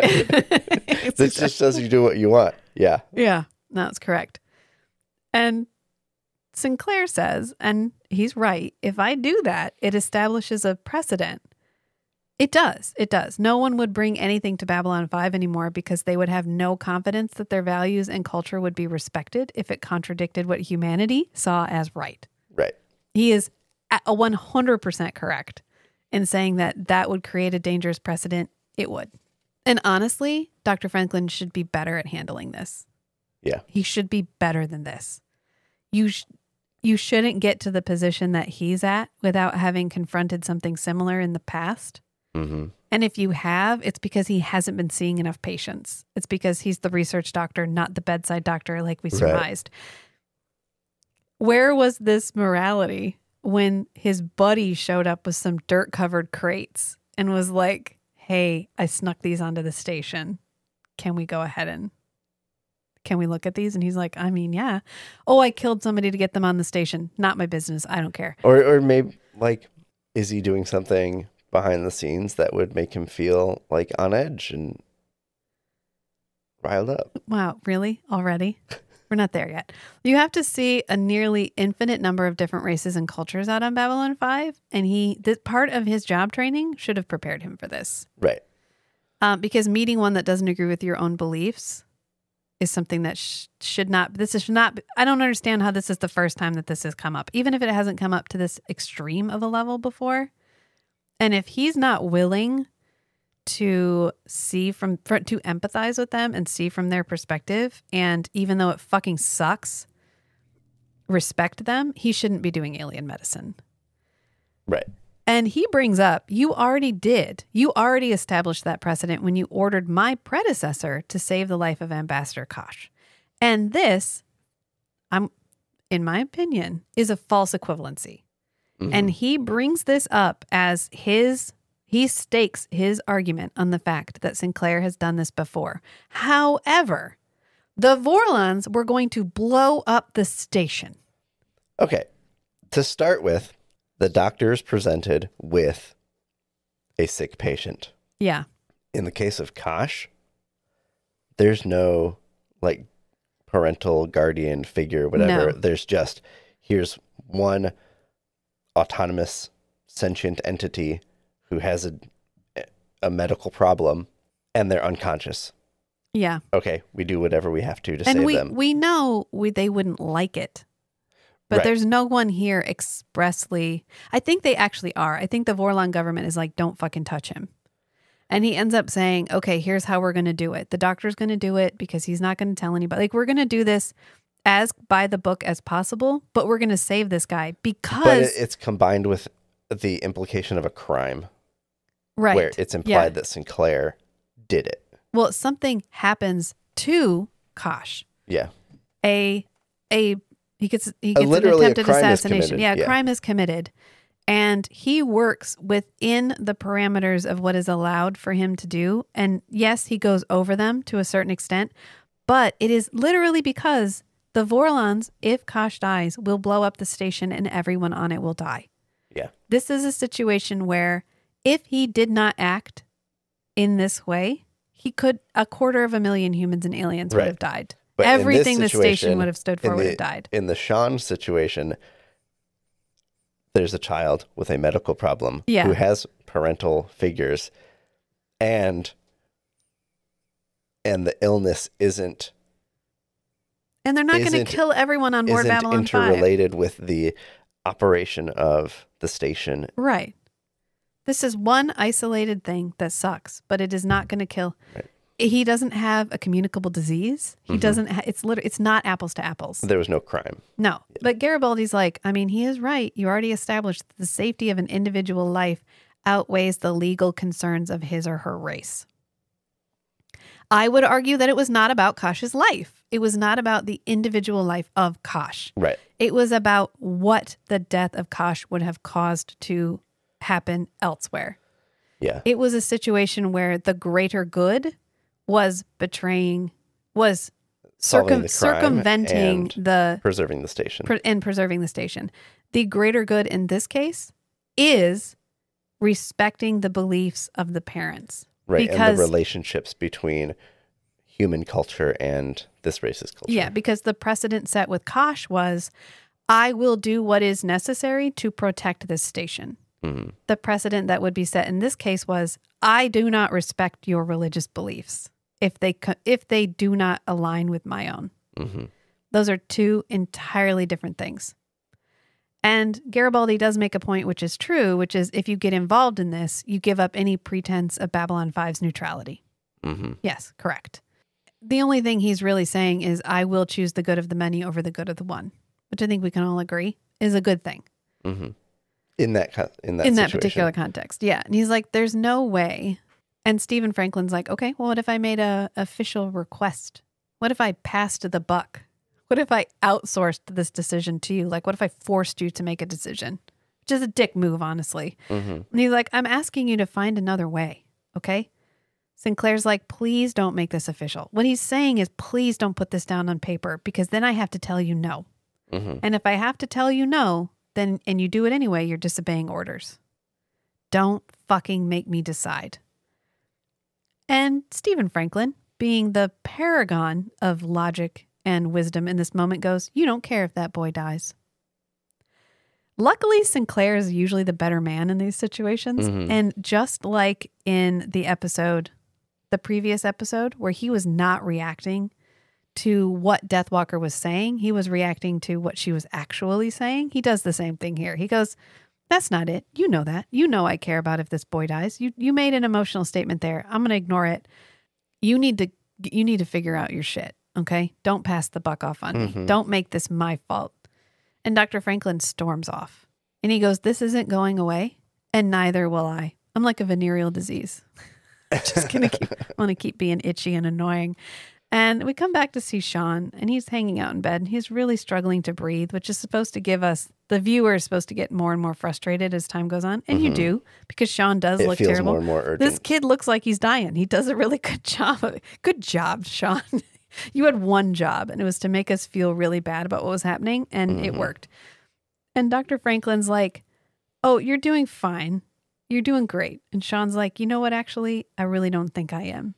And probably the biggest thing that bothers me about this episode is at no point is Sean consulted until Sinclair goes and talks to him. Until that moment, he's treated like a bystander in his own life. And he tells the doctor, I think this globet egg is going to have to hatch without me. And he hands it to him like, I'm sorry, bro. Like, I can't. I'm not going to be able to do this. And Steven's like, no, it's fine. It's okay. And he like holds the hand that's holding the egg. And it really looks like he's experiencing empathy for the first time in his life. Yeah. Like, oh, maybe this other person is a person. Nah, never mind. No, weird moment I had there, because I'm not going to ask this kid what he wants. Well, I think he does. No. Not yet? No, he never talks to the kid about it. Well, yeah, he says, do you want to live? Yeah. And he said, yeah, I want to live, but I don't want to lose my spirit. Right. And so he says no, effectively. And he's like, okay, cool. But you don't know what you're talking about because your spirit, he just, he talks at the child. Yeah. In this situation, he should have said, okay, yes. Like, you want to live, but you don't want to lose your spirit. You know what he should have said? What is the age for consent on your planet? Yeah. At what point do your parents? That's why you do the culture research. Yeah. And then you ask the kid, okay, like, your parents say no, but you still have some leverage here. Yeah. With the context that this would violate your religious principles, would you rather violate your principles and have the procedure and live, or are you committed to not getting the procedure? Yeah. With the consequence of dying. And then you call the planet and you're like, "Hey, I'm in this situation. Do you guys have a precedent?" Child Protective Services on the planet, yeah, and be like, "Do you guys have a precedent in this situation? Yeah, is there something that you do?" And they could be like, "No, you're right. Food animals don't get cut open." And then he's back to square one. Or they could be like, "Oh, you're right. Thanks for bringing it to our attention. We'll send an officer out there right now. Don't release that child to the parents."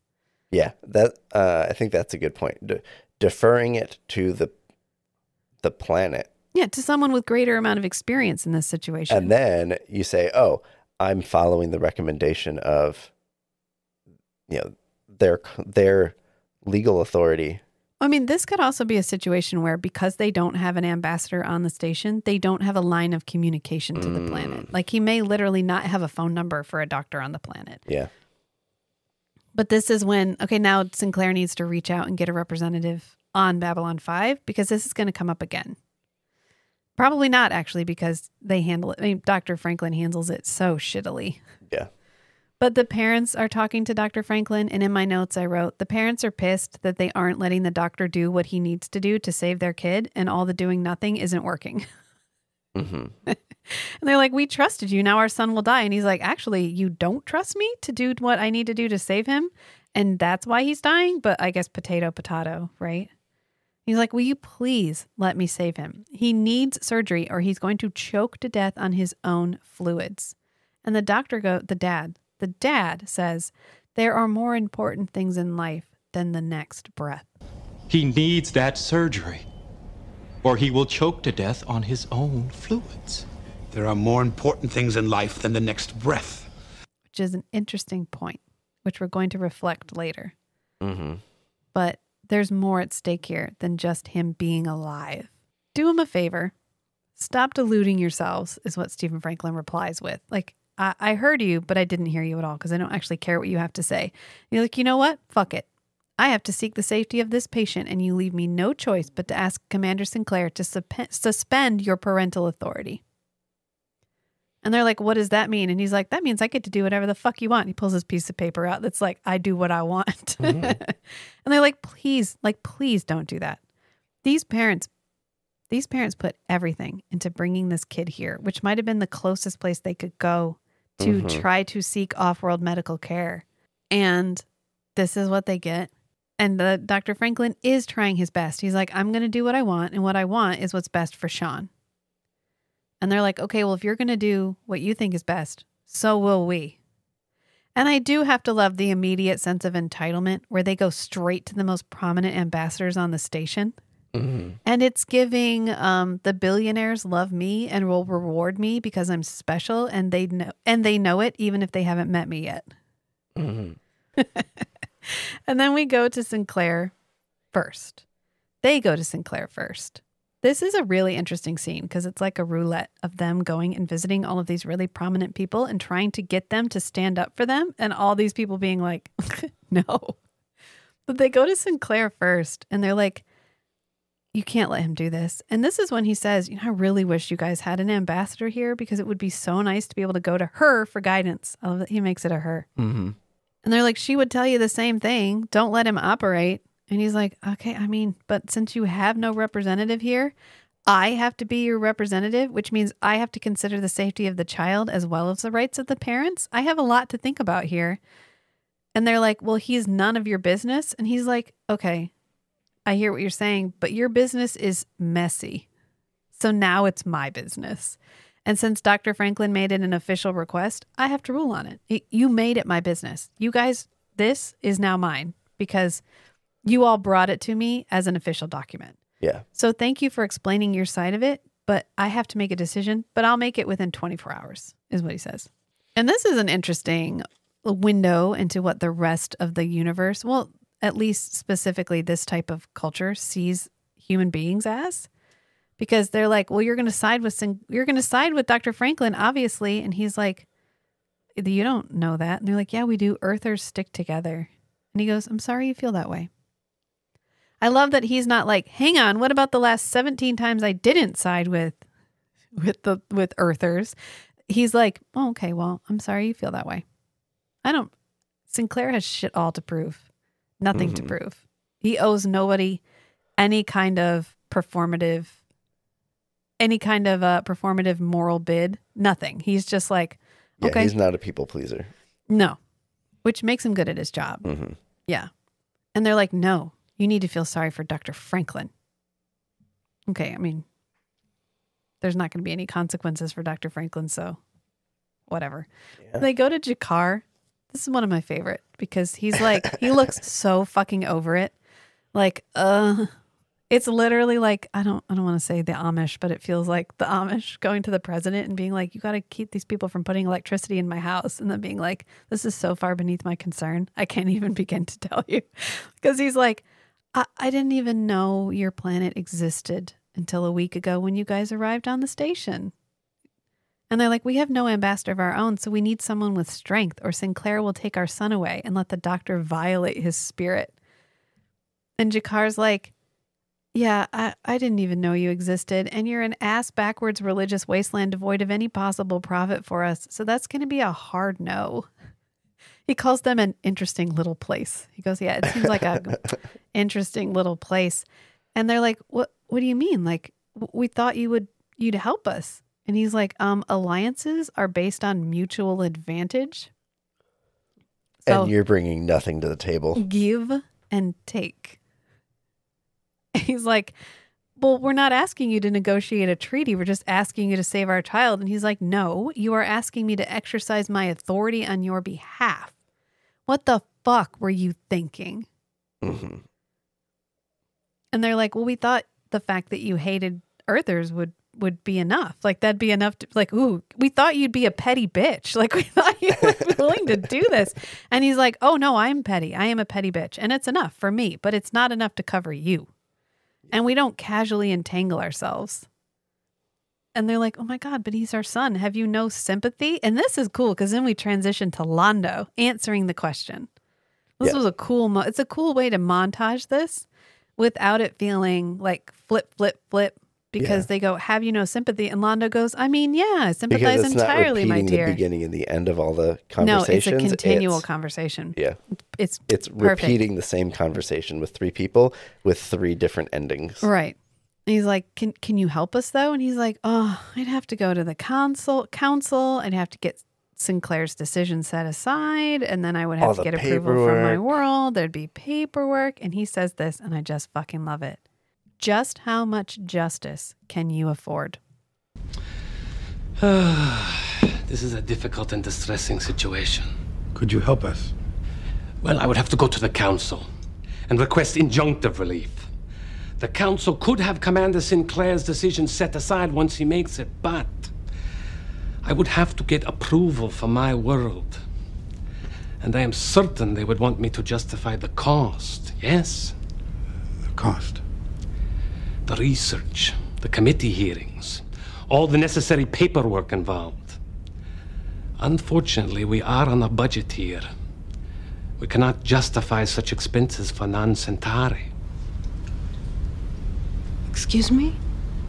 Just how much justice can you afford? Mm-hmm. That's a good line. That's a good line. They even go to Kosh. The balls to go to the Vorlons. The audacity to go to the Vorlons and be like, you're very powerful. You could stop this. If it were your child or, even yourself, how would you feel if the Doctor of Babylon 5 wanted to perform an illegal operation on you? Do they know? Is this a dig? How would you feel if they operated on you without your consent? I mean, this would have to be common knowledge, right? Maybe not. Not to them, just visiting the station. Yeah, and considering they may be totally unplugged because they can't engage in anything that isn't thematically related to their religion. It might poison their minds against the truths of the great egg. Kosh gives them the correct response, which is the avalanche has already started and it's too late for the pebbles to vote.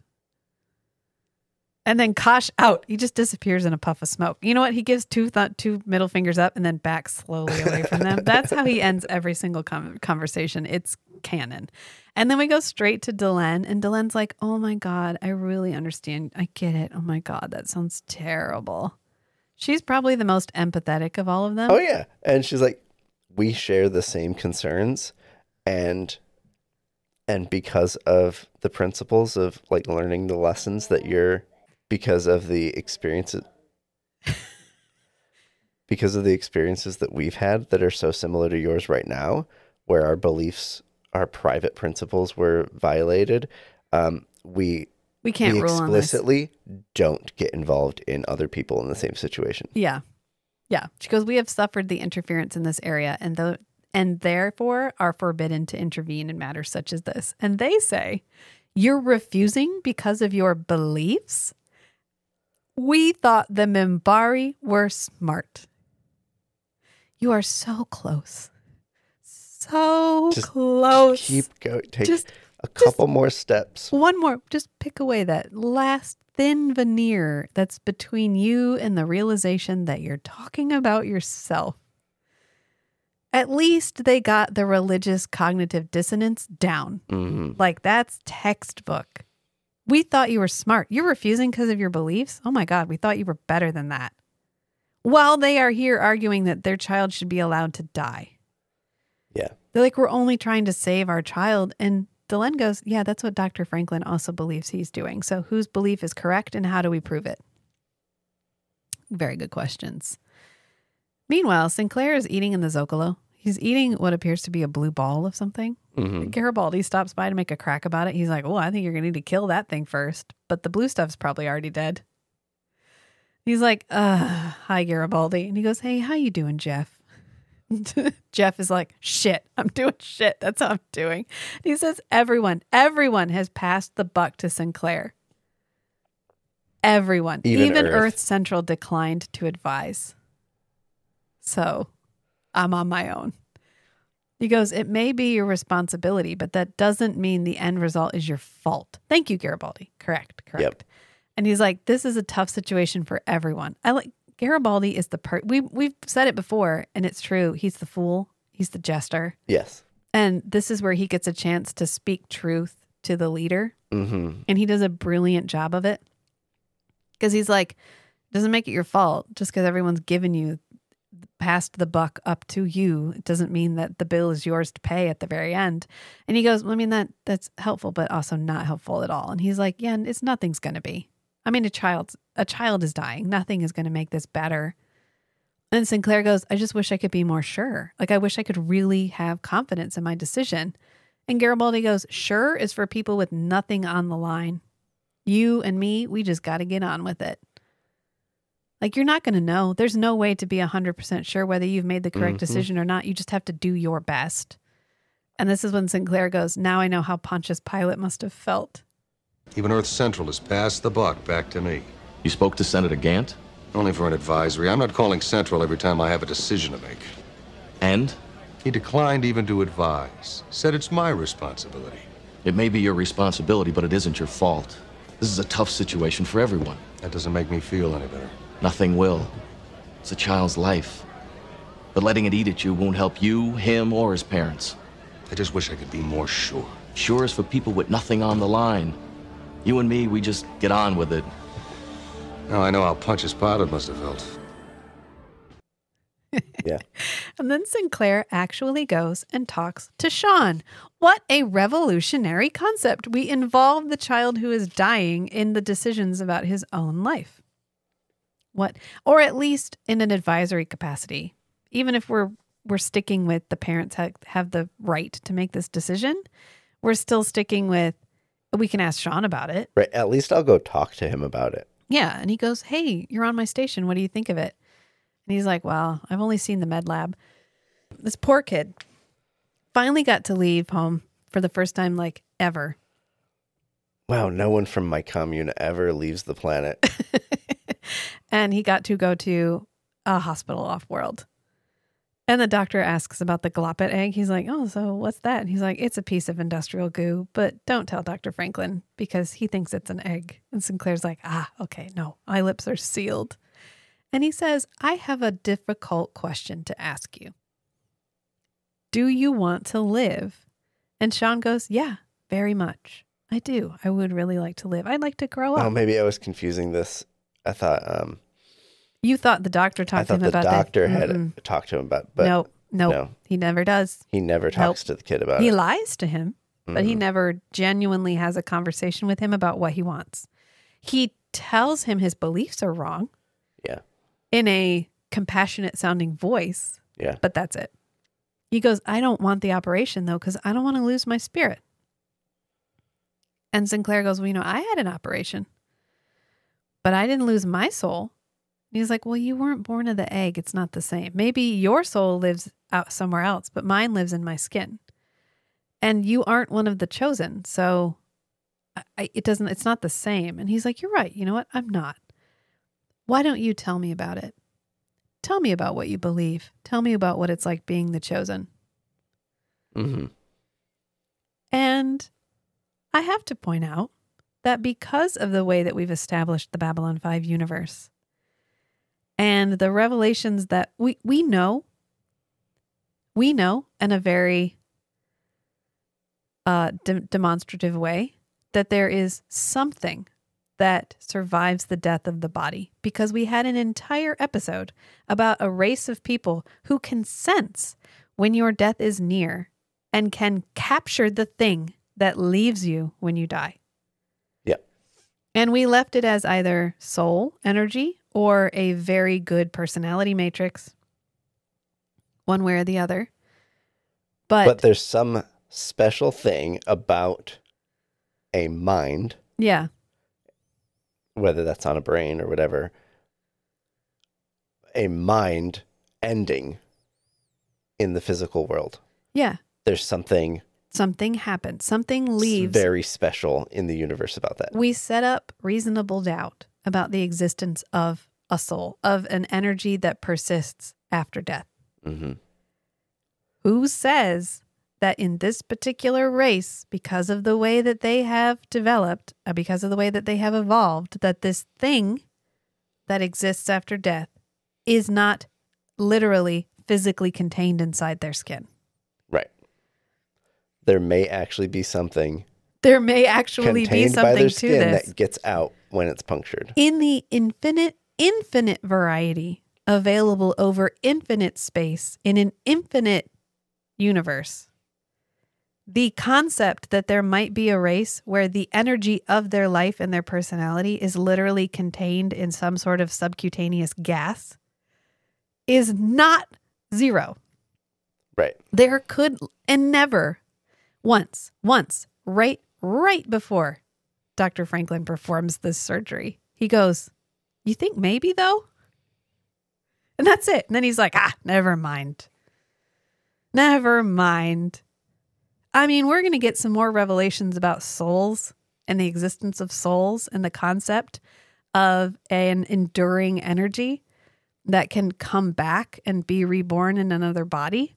Like it's a thing we're going to revisit. So it makes sense to at least entertain the idea that they are not wrong. Mm-hmm. I mean, they're wrong in what they ultimately do. But that the concept of the fact that they particularly the chosen, the people who were born of the egg, may literally have something that leaves when you puncture their skin. And Sinclair goes back to his office where Dr. Franklin is waiting because he's like, okay, you made your decision, right? I can go operate on the guy right now. And Sinclair's like, everyone here thinks they're doing the right thing. And should I believe you? Because we share the same belief systems, or at least I think we do. and those parents are willing to let their kid die for their religion, who am I to say that that's wrong? Just because you think it's wrong and I think it's wrong. What is wrong? And Dr. Franklin's like, well, I can't sit by and do nothing. God save us from false religion. And Sinclair's like, okay, well, what makes religion false? Babylon 5 never fails to give us an opportunity to insert just that little bit of a philosophical dig. Okay, well, what makes religion false? If any religion is right, maybe they're all right.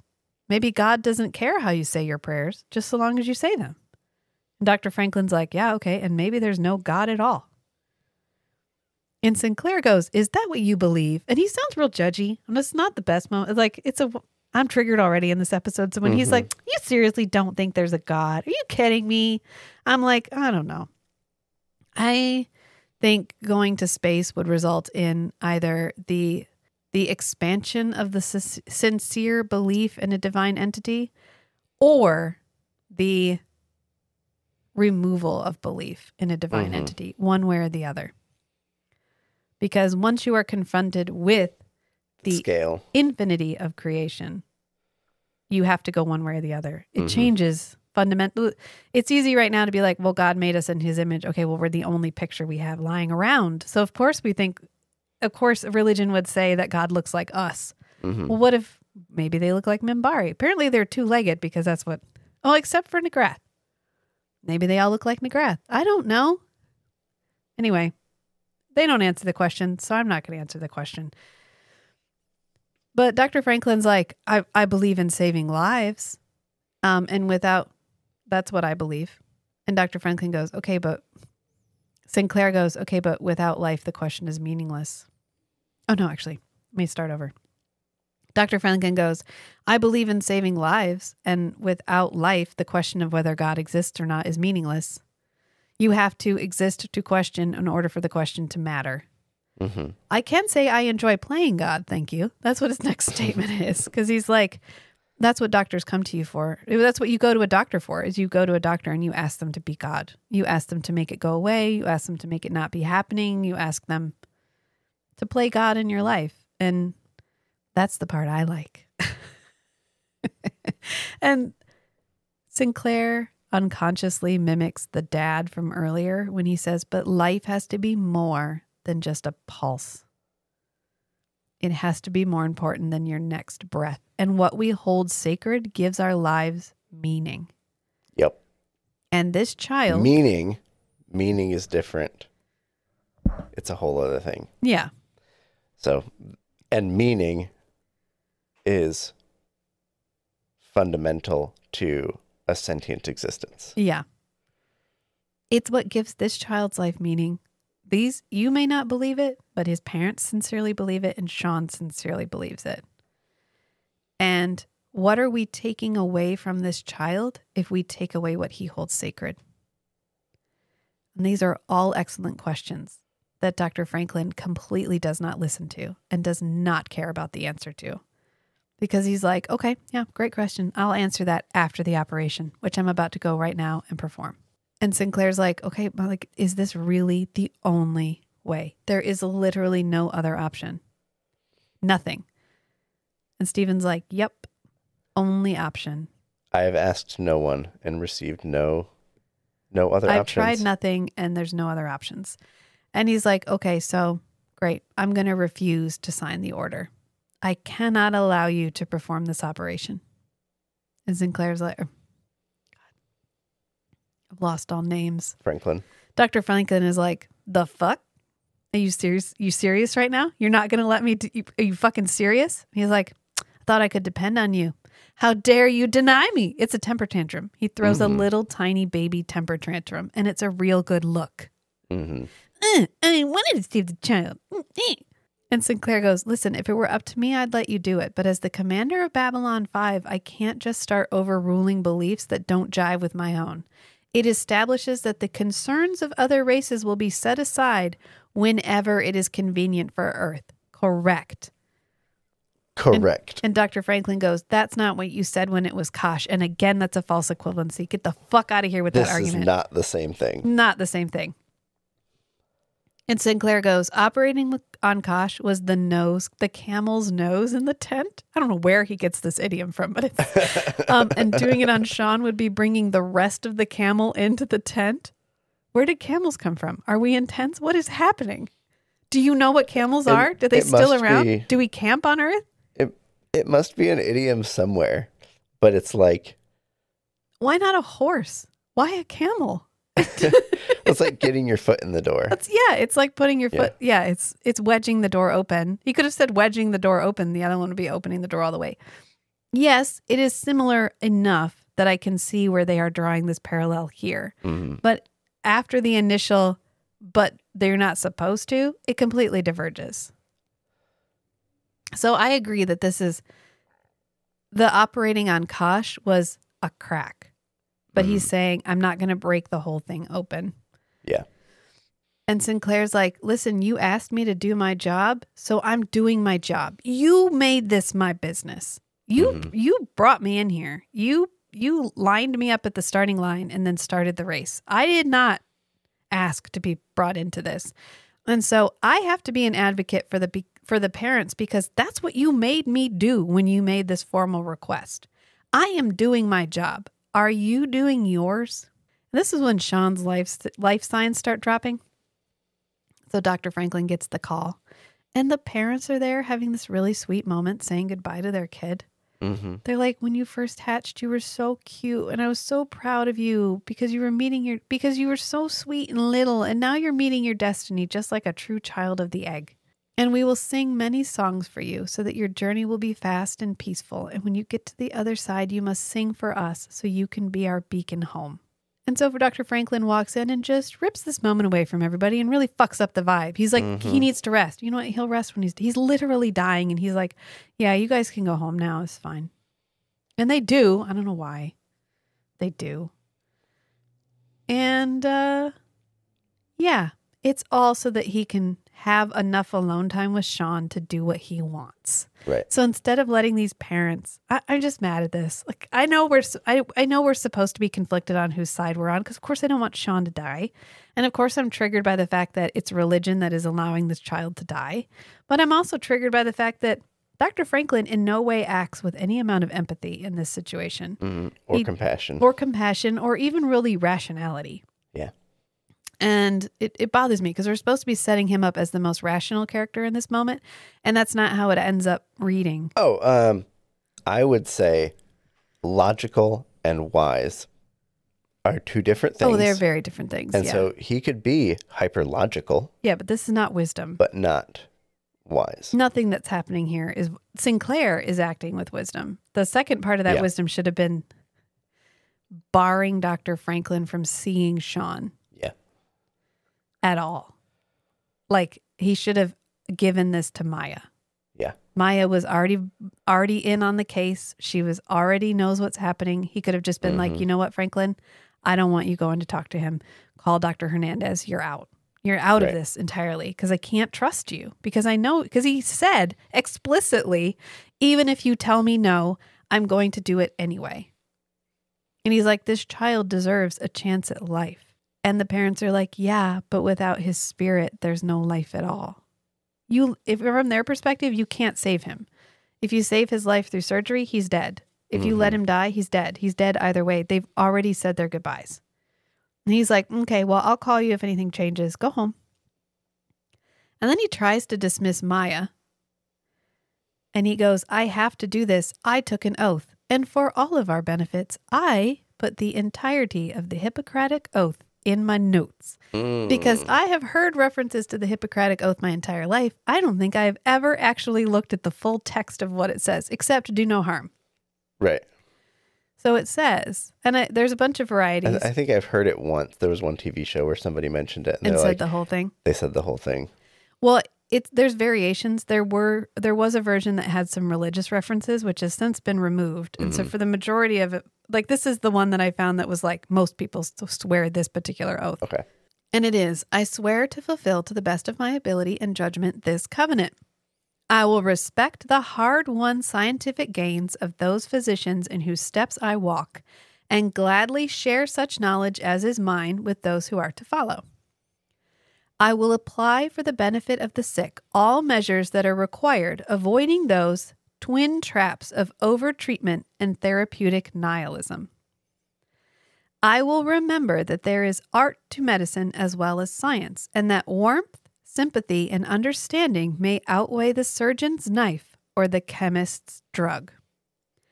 I will not be ashamed to say I know not, nor will I fail to call in my colleagues when the skills of another are needed for a patient's recovery.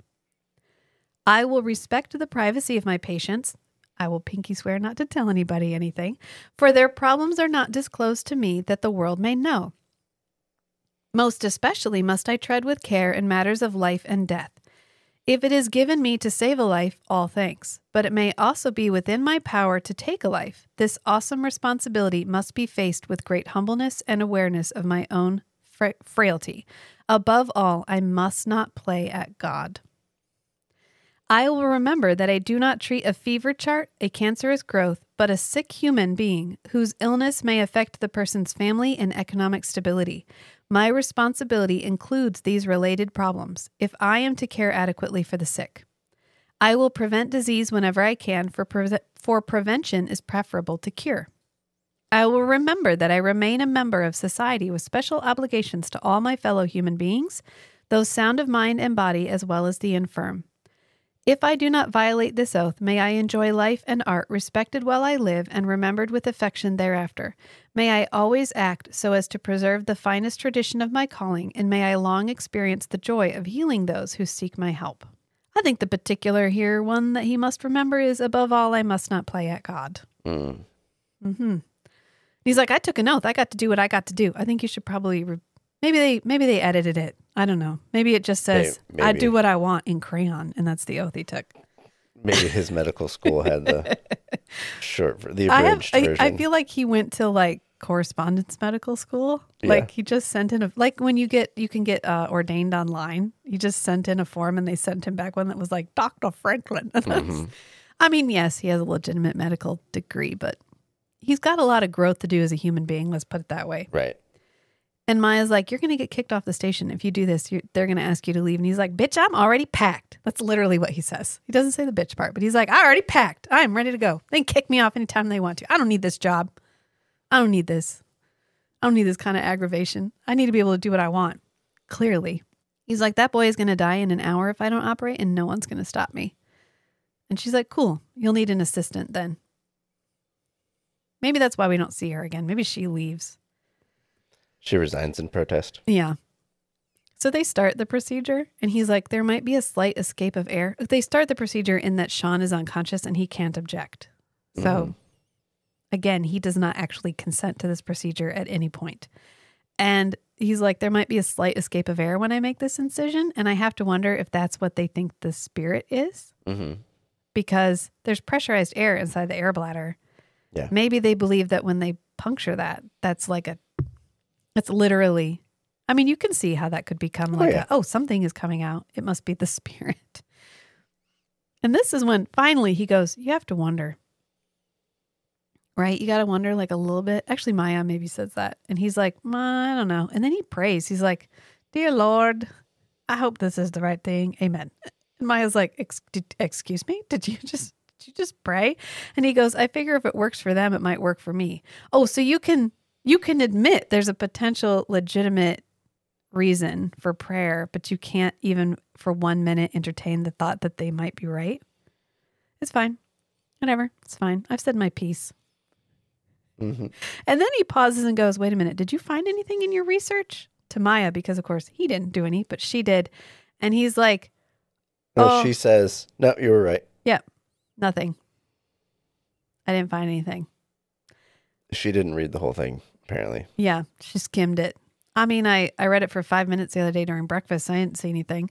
But Sean's all better, obviously, because he only needed this one little thing this entire time. But he's not particularly thrilled. He's like, I'm better, I guess, but I don't feel any different. But like maybe I wouldn't feel different. Maybe I wouldn't remember what I felt like before. I just read a book called Mal Goes to War. And the main character, Mal, is an AI or a Silico-American, as they refer to themselves as. Nice. And at one point, they have to shut themselves down to do something. And they have never shut themselves down before. Okay. Because the AI, Mal, is terrified that if he shuts himself down, when he comes back, he will not be the same. And he won't even know he's different. Because all instances prior will be before the shutdown. And Right. that after shutdown, There may be changes in between. will he be the same person? Oh yeah, that's one of the paradoxes of consciousness is Yeah. like, are you the same consciousness before and after going to sleep? Even Yeah. And would you know? people You wouldn't know. people worry about that. Yeah. People. There are people I'm sure who are like, oh my God, sometimes I go to sleep a different person than I wake up, but that's just because I really needed to go to sleep. But it's an interesting thought experiment. Mm-hmm. And Sean's like, I mean, I don't feel different. And then Dr. Franklin tells him, well, it's because you aren't. You aren't different because your spirit doesn't live under your skin. And this is supposed to feel like, he's being real thoughtful and like compassionate in this moment, like when he gave him the globet egg. But it's literally him being like, that's because you're not, because your parents are wrong. Oh my God. Your whole life up to this point has been a lie, obviously. And that's why you're fine now. So the parents arrive and he's like, Mom, Dad, look, I'm fine. And they're like, demon. Okay, so they call him a demon. Yeah. What kind of unholiness spawned you? What have you done? What do you think about this? Maybe a long time ago, Yeah. one person or a few people got similar injuries where they got punctured. Then they got an infection that went to their brain. Oh. And they went crazy. And so early on in this culture, it became like established. It became I mean, there's dogmatized. tons of physiological reasons why they may believe that puncturing your body changes who you are. Yeah. We wouldn't know because nobody looks it up. But it's fine. It's fucking Like fine. when you get a UTI.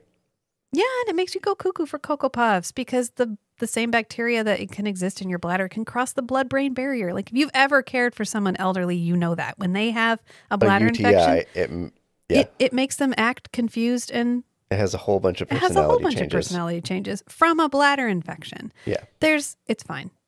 It's fine because the parents leave. They instead of having this beautiful moment where he got to say goodbye to his parents and they told him he was being like they affirmed his beliefs and made him feel very proud and validated in that moment. Instead, he got hissed at and called a demon by his parents. Yeah. And Dr. Franklin just looks down at him and goes, at least I was right. Yeah, that's what matters. I was Hey. right. Hey. And that's it. And then Sinclair's pissed, obviously. And Dr. Franklin's like, I could ask. In Franklin's mind, if the parents reject the child, who takes care of this child? He doesn't give a shit. He say it's the same. Okay, so when you have a baby, one of the best advice I ever got was don't listen to the same person who just delivers babies about childcare advice because Right. once they see the baby and it walks out the door, they don't interact with the child ever again. For the most part, you go to a pediatrician after that. Right. So they might know what's best for that infant right then and there. Right. But long term, that's not them. That he's That's not not a their long term specialty. doctor. He saved the boy, and then he's like, "Well, good fucking luck, Sean. I bet there's some openings on the station. If not, I hear there's a couple of blankets available down in the unhoused area in Brown 5 or whatever." He doesn't give a shit. He does not. He intervenes in No. crises. Yeah. Yeah. He's pro saving this life. He's not pro living this life. Right. Yeah, nothing that he literally is like, well, at least I was right. Because Sinclair comes and he's like, the fuck is wrong with you? I could ask for your resignation right now. And Dr. Franklin's like, do it. I'll give you one. I'll leave and you'll lose all this. Sinclair is like, don't fucking tempt me right now. Who asked you to play God? I gave you a direct order, Doctor. You disobeyed it. I should ask for your resignation right here, right now. You want it, it's yours. Don't tempt me, Doctor. Who asked you to play God? Every damn patient who comes through that door, that's who. People come to doctors because they want us to be gods. They want us to make it better or make it not so. They want to be healed. and they come to me when their prayers aren't enough. Well, if I have to take the responsibility, then I claim the authority too. I did good. And he goes, everyone asked me to play God. This is when he's like, everyone who It's comes here such a wants me to play burden. God. It's such a burden. I did good, and no one's going to take that away. You want to bet? You want to bet? You want to bet no one's going to take that away? And they end up getting called to med lab, and they both go. And the parents are there, and they're actually calm now. And they're like, hey, we're here to pick up Sean. We can't forgive you because of what you did, but we get it. And we're taking Sean on a journey. See, we have this special knot shroud, the Lamuda, the traveling robe for great journeys. And he's like, yeah, it is a great journey back home. He's like, now yeah, that you're alive. It is a long trip back to your planet where you're taking your son. That's right. Yeah. And he's like, well, he needs rest. And they're like, oh, he will. He'll rest. It's fine. And Dr. Franklin looks so smug. He's like, see, I told you it was going to be fine. I told you once they realized that if I did this, it was going to save their child, everything was going to be all right. And he goes, I am waiting for an apology. What the fucking balls of that statement? You can apologize to me whenever you're ready. And Sinclair, in an uncharacteristic response to an actual statement, is like, oh, you want my apology? You better check the temperature in hell first. I will apologize to you. Never. High five, Sinclair. Yeah. Fuck off is what he says. He's like, fuck off. No one's congratulating you for doing this. Even if like they're not going to press charges, you still violated an order.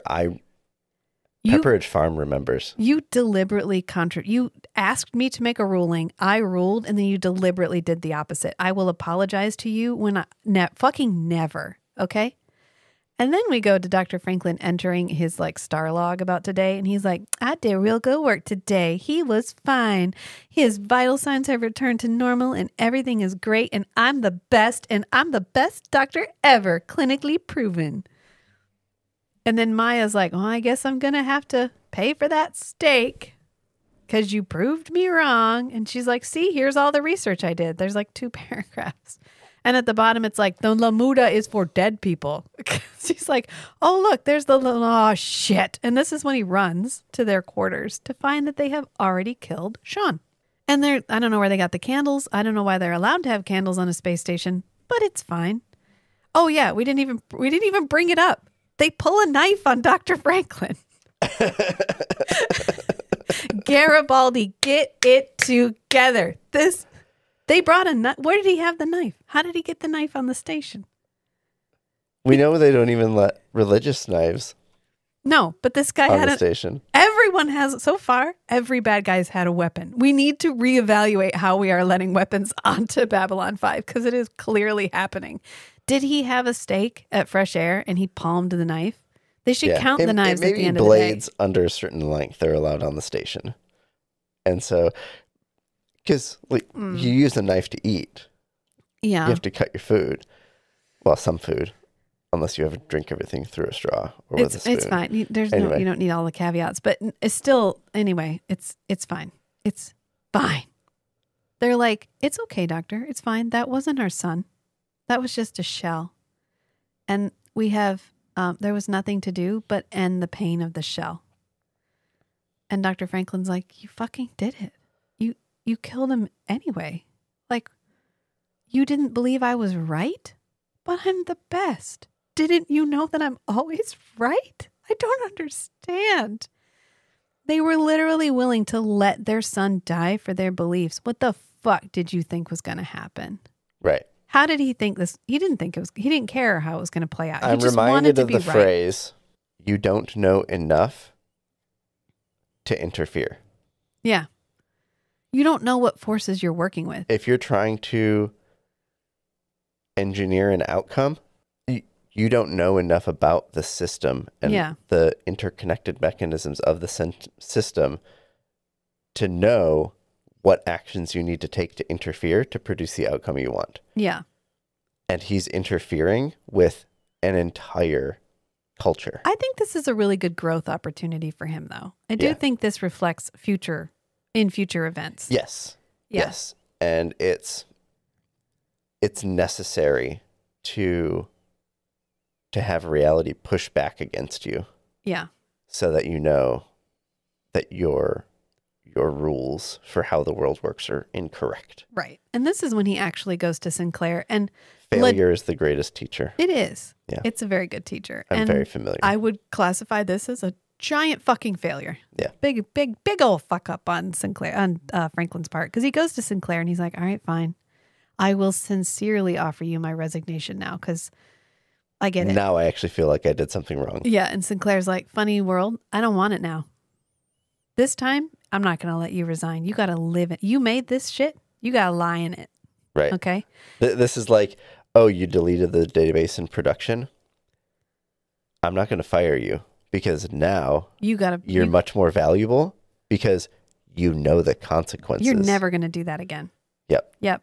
And you're going to make sure nobody else makes that same mistake you made. Except this leads me to believe, what has he learned? Because Sinclair goes, you shouldn't have asked me for a ruling. Then I wouldn't have had to tell you no. And Dr. Franklin goes, then I'll know better next time. Yeah. All right. And so he goes, sometimes doing the right thing doesn't change anything. That's what Sinclair says. He's like, sometimes you do the right thing and it doesn't end up the way you hope it's going to. Okay. So now that you've finished Rhythm of War. No good deed goes unpunished. No, this is why I checked with how far you were in the book while we were watching this episode.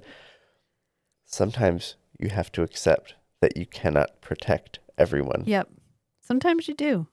And I think that's a lesson that Franklin is learning, but maybe hasn't totally got on lock yet. Because he goes, it's all words, just words. All right, I was arrogant, but maybe we'd be better off if there was no God. Or if God had never been invented. I mean, I think so, but that's because I have a lot of religious trauma. The modern Western Christian nationalism perception of God. Yeah. That manifestation of the idea of God. Listen, religion causes a lot of fucking problems that are compatible with there are conceptions of God that are resistant to the dogmatic control over someone's life. Yeah. And what I don't really agree with is his conclusion, which is then we wouldn't have to be anything. We wouldn't have to care. And I don't necessarily believe that God and morality, God and caring are mutually exclusive concepts. Mm-hmm. You just have to then believe in the thing that the dogmatic God allows you to do is dehumanize the people around you, because the only thing that matters is pleasing the man in the sky. Yeah. Sky Daddy is the only thing that matters. Whereas if I don't believe Sky Daddy is going to save me, I have to be involved in my own life. I have to take care of the people around me. I have to treat the world around me with kindness and empathy, because I have to be the kindness and empathy in the world. Yeah. Because Sky Daddy isn't going to come down and make anybody kind and empathetic. I have to be that. I have to show that to my children, and I have to create a world. I have to work in the world that I want to live in. Right. I have to treat my neighbor the way I want to be treated. Yeah. Because that is the way that I create a community around me that I enjoy living in. Yeah. Because I cannot ever pass the buck to Sky Daddy. I can't say, not and maintain your integrity. Right. Because no deathbed confessions. I can't be like, well, sorry, I fucked up and killed a bunch of people, but I said I was sorry, so now I still get to go live in the magic place because I said I was sorry. And Sky Daddy said that was okay. Yeah. Like, I don't get that get out of jail free card.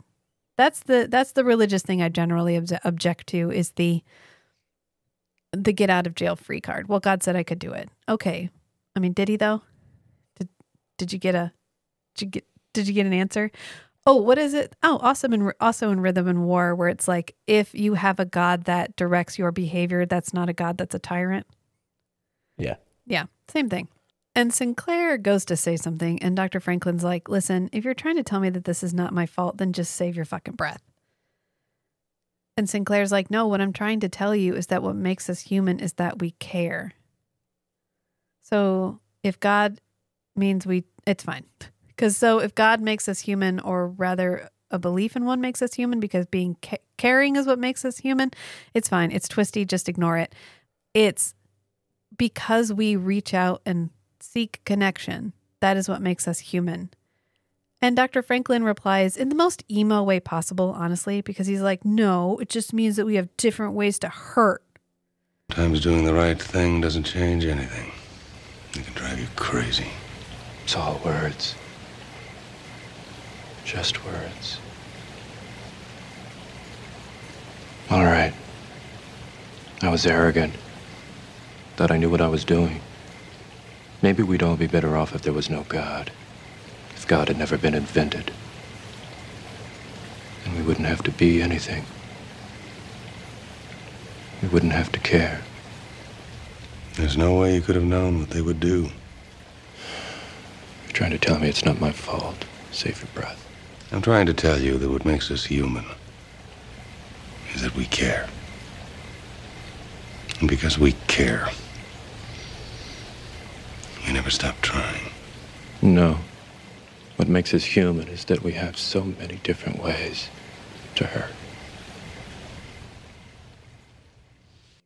This is a Miraculous Journey of Edward Tulane moment.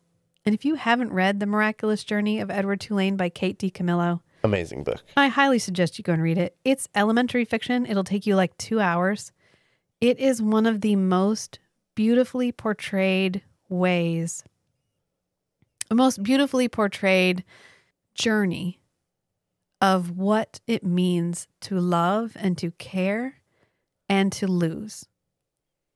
And I don't know of a book that puts it more eloquently, because towards the end, Edward Tulane, who is the main character and also a porcelain rabbit, and not a porcelain rabbit in a he can move around in his articulated way, but literally just a doll. And so life happens to him. He doesn't have agency in his own life because he cannot act. He's literally a passive observer. Right. And so by the end of the book, but also embodied in the doll. Yeah. So by the end of the book, he has loved and lost so many times that he has vowed to never love again. He will never care again. And he's in a doll shop with a whole bunch of dolls. And there's a doll beside him who's much older than he is and has boomeranged back to the shop because their owner has either given them up or it's kind of like Toy Story. Yeah. And he's like, it doesn't matter. I'm never going to love anyone ever again because I don't want to hurt ever again. Mm-hmm. And the doll's like, yeah, you love and then you lose. But if you never love again, no one will, you'll never have anyone again. You will be warm. You will be warm again. You will be cold, but you will be warm again. Like, but how can you know warmth if you don't open your heart to it? How can you know love if you're so afraid of pain that you don't let love in? And it's it's beautiful. And it's an elementary fiction book about a porcelain rabbit. And I highly suggest that everyone read it and then go watch the K-drama based on it.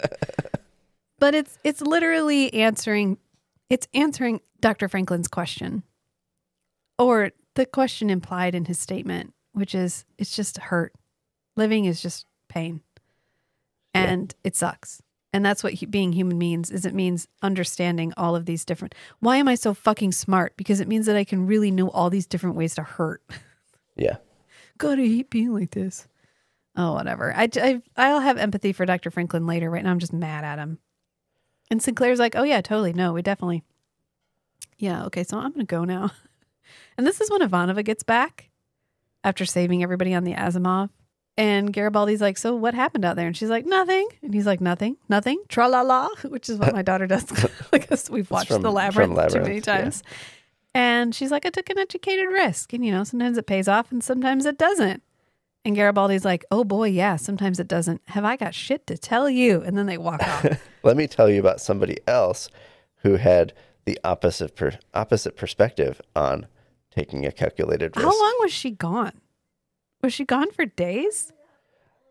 Well, we know that... Can they take bathroom breaks on the ship? Sinclair was going to make his ruling within 24 hours. And we were less than 24 hours. Okay. After she feel like she left pretty early on. She did. Yeah. She did, but I think the decline of Sean happens really rapidly. Yeah. And so... Yeah, it could be a week. They imply it's at least But several days because they're like, we could have gotten somewhere else. Yeah. I mean, but she could have gone on the Asimov Right. for Space breaks travel and whatever. isn't instant. No, it's not fast. Like, it takes days to get to Earth. Yeah. So The final scene is Dr. Franklin holding the Gloppet egg, and it's glowing. And that's it. It's just him sitting there like, I'm so sad about what happened to me. I'm so sad that this was so hard for me. He's still very self-centered. It's a moment. It's an episode, and it happened. And it was triggering in a variety of ways. And I knew that was going to happen. That's why we're watching Babylon 5. But again, I just love the discussion that this show invites, obviously, because we've talked about it for 2.5 hours. So clearly it inspired us to have a fair amount of discussion about it, which is just like the ethics of applying your belief system to people around you when they don't necessarily believe the same thing that you do. And where does the line of decision-making and advocacy stop? Like, if I'm a parent and I'm in control of my child and I don't want to vaccinate them, at what point does that not become my right anymore? Mm-hmm. And it's a question with no answer.